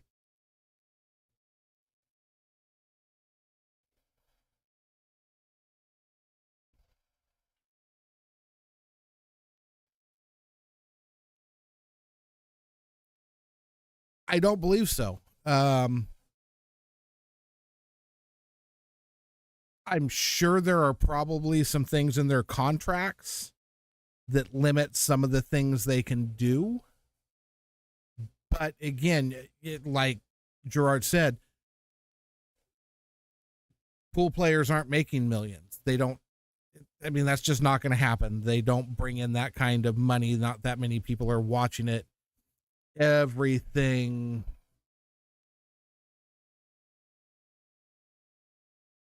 It wasn't that everyone played WPA, because again, WPA is just a sanctioning event. Tournaments got sanctioned by WPA if they're bigger tournaments. If they're smaller tournaments, they're not necessarily sanctioned because they don't want to pay that money to the WPA. But the WPA didn't care. It was, they were allowed to do what they wanted. And up to this point, it hasn't been a problem. So what all of a sudden is it that the WPA is afraid they're losing or trying to protect, that they're having a fit over Matchroom now? Yes, this is the final, so Sargon has to beat Devin twice. I got to go give Billy his money.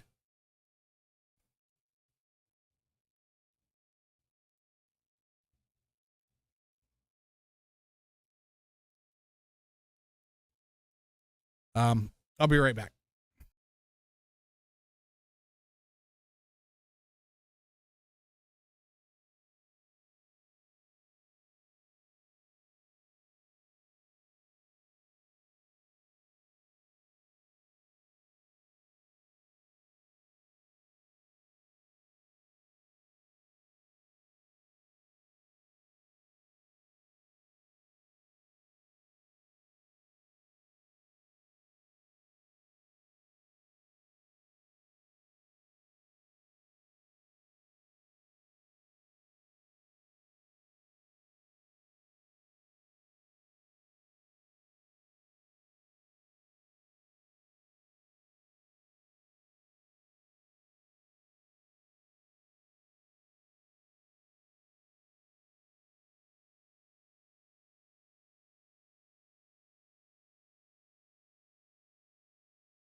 Yeah. Sorry, Adam. We take a long time here for our tournaments.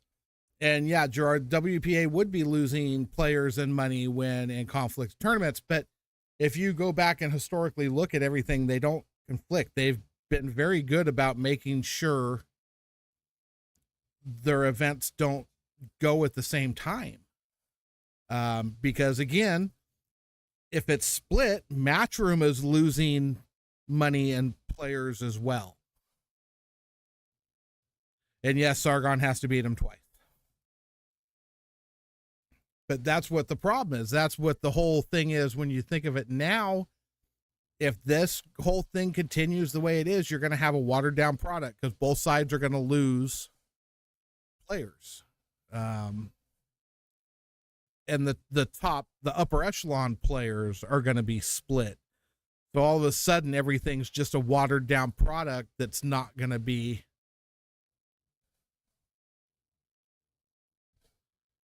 Well, we're 4.5 hours into a 23 player tournament that's a race to 3. That's a pretty long tournament. But yeah, so we're ending up with a watered down product either way you look at it. But everything has been kosher up to this point because Matchroom is trying not to go over the top of WPA events because they lose players as well. So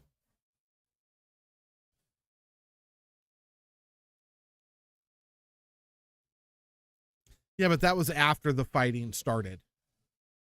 That was after after the whole talk about suspensions and whatnot came out.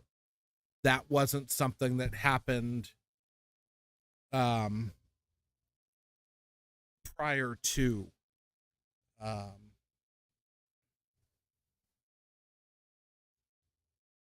Yeah, Shaw's tournament was awesome. Who ran out? I missed.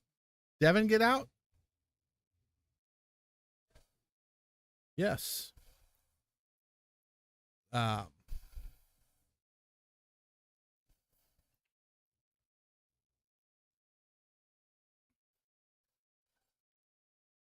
So yeah, and that's gonna happen. I mean, it's just like, Oscar had his event here, the Crockett Memorial that we were all at, and Shane and several were there.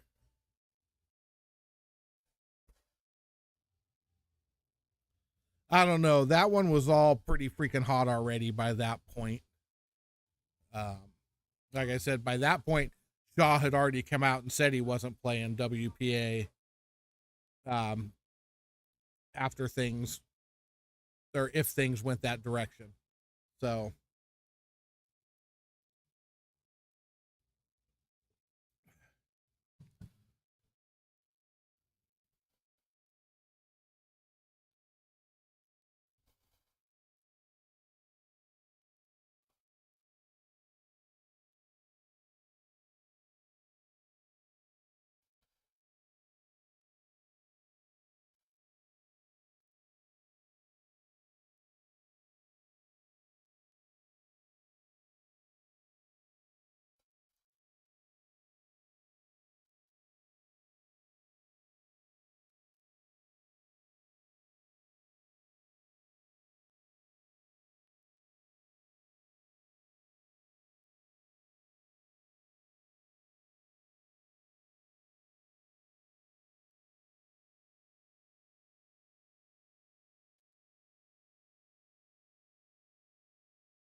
all we can do right now is hope because Sean did say he was ready to come to the table and make the deal happen, just that Matchroom needs to sanction their events, and he's not going to charge them to sanction them.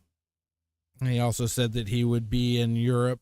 I guess they've got some tournament going on over there this next week, so he'd only be a couple hours away, and if they're ready to, they want to come to the table and they want to talk and get a deal done, he would be there.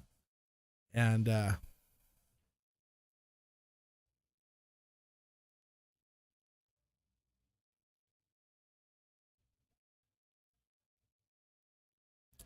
no, not that I'm aware of. I've not heard anything out of Pagalion yet.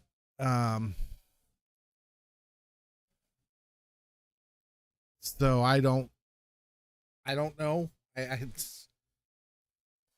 not heard anything, and I know he tries to be very careful about what he says because he is a Predator player. He's sponsored by Predator and doesn't want to step on any toes. If you ever watch the he does an interview with the Pro Pool Tour, Pro Billiard Tour podcast. That's Kim Davenport, Mike Siegel, and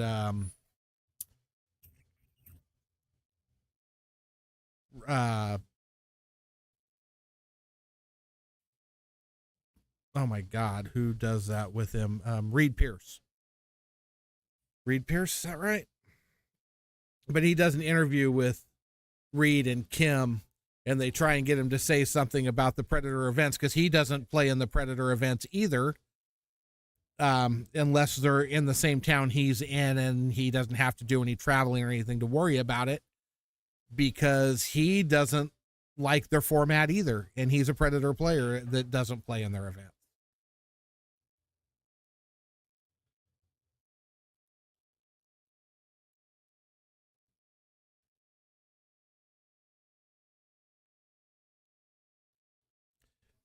He is a Predator player. I know that because if you watch that interview with Reed Pearson and Davenport, they keep trying to get him to talk about the Predators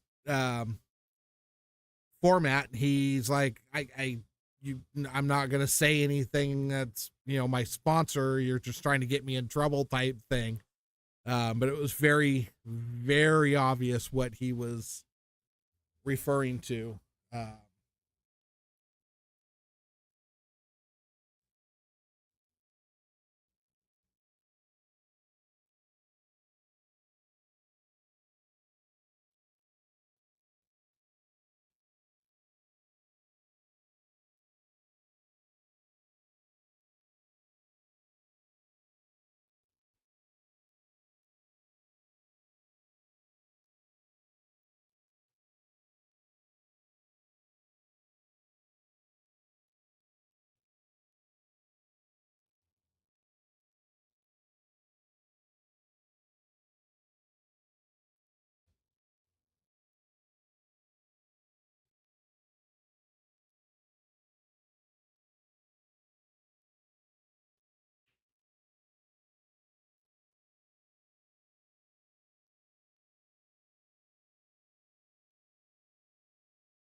He may have left, but I know at the time of that interview with Kim and Reed, he was a Predator sponsored player. It looks like he's now sponsored by OBQs. No, that might be fake. Let's see here.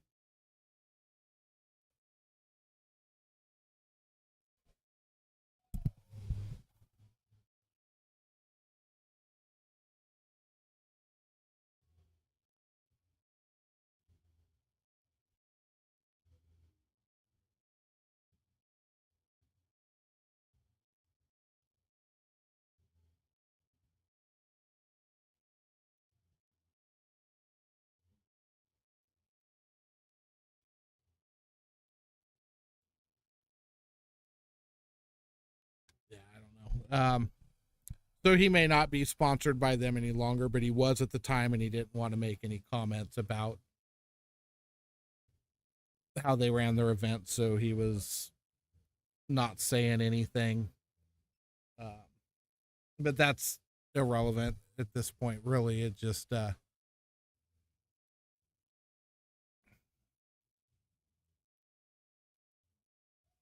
yeah, I think hearing, well, I don't know that we need to necessarily hear from players that have been around a long time. I mean, I know what most of them are going to say. You're pretty sure they're going to say that they should be allowed to play where they want, when they want, for whoever they want. That it shouldn't be controlled by anybody. Yeah, I know he's got his own line of cues, and he's got his own clothing line coming out here pretty quick too. So makes sense that he's not with Predator anymore, but he was at one point. So just hard to, I think all of your pool players are going to say that they deserve to play where they want, when they want, for who they want. And that's just the way it is. And then you got ones that aren't going to say that, but that's because their federations are telling them, no, you don't get to say that. You do what we tell you, when we tell you, because we told you. So, unfortunately, that's where things lie right now. So we'll just have to wait, see what happens. Like I said, Eshawn said he was ready to talk and get the deal done where they just sponsor their events or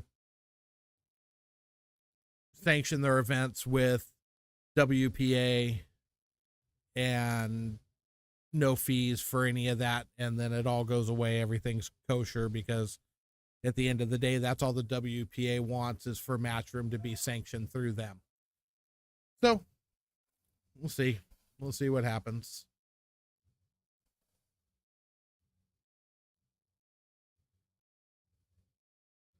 All right, so I'm looking at this table real quick.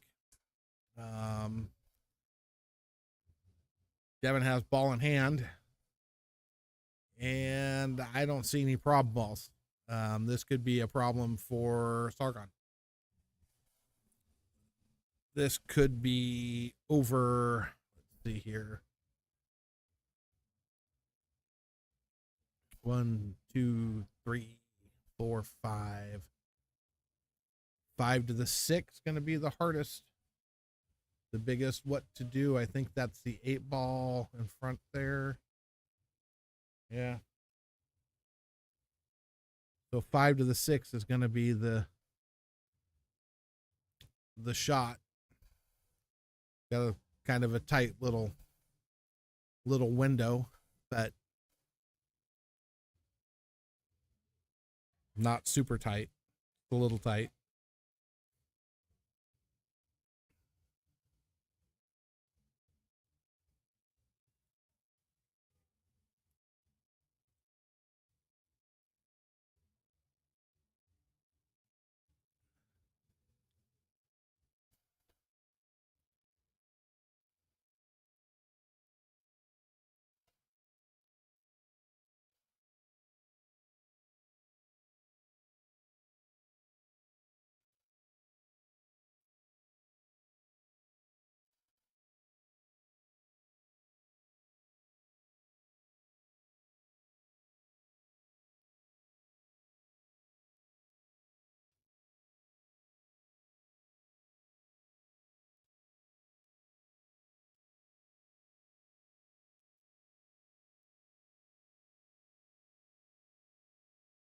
Hit it good. Looks like this tournament may be done.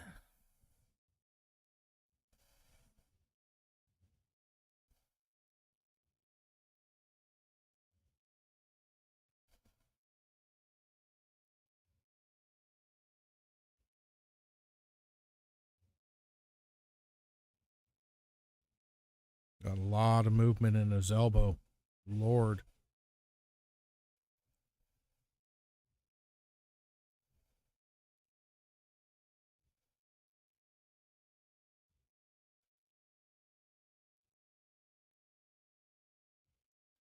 Yes. Yep. Sargon had to give him one game.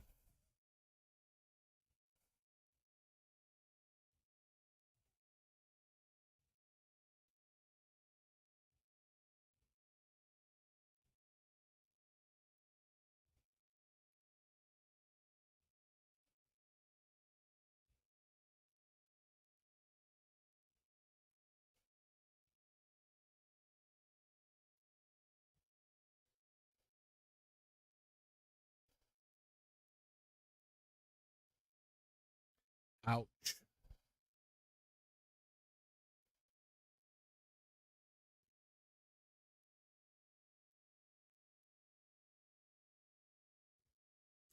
Adam, thanks for joining us tonight, brother. Enjoyed talking to you. We'll be back on Sunday, 1 o'clock our time for a 1 pocket match and 3:30 our time for a 10 ball match. So if you're not doing anything on Sunday, come back, join us. If you watch those podcasts, we can continue the talk when you hear what your thought is on everything you get to hear in that craziness. So have a good night, brother. Again, thank you for joining.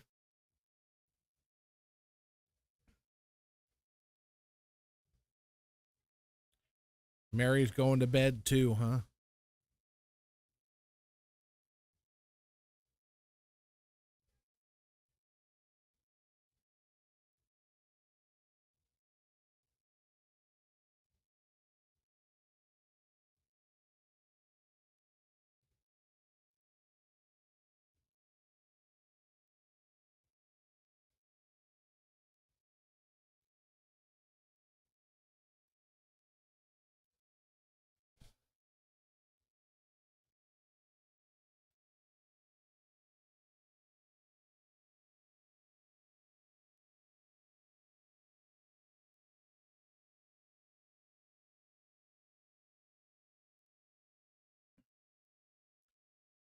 So the 1 pocket match, the 1 o'clock 1 pocket match is Joey Amazon D versus JC, and then the 3:30 10 ball match will be Josh Shell versus Bandit. So those are the two matches we got going that day.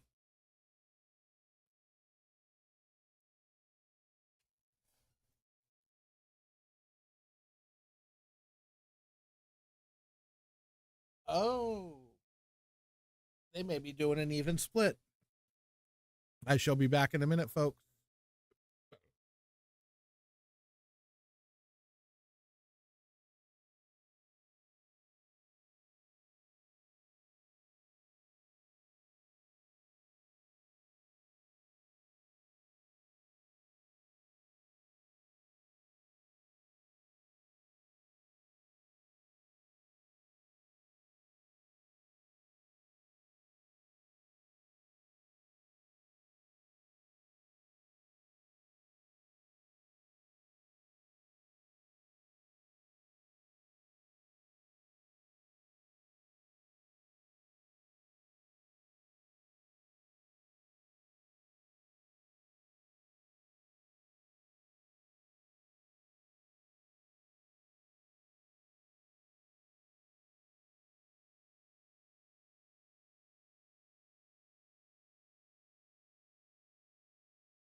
All right. So yeah, so we had an even split after Sargon won the first set.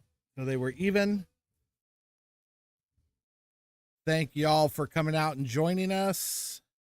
Again, we'll be back at it Sunday afternoon for our next stream. A 1 pocket match at 1, a 10-ball match at 3:30, and then at that point I'm 6 days away from going to Puerto Rico, so I should be in a pretty good mood. So, yeah. Hope y'all enjoyed the tournament.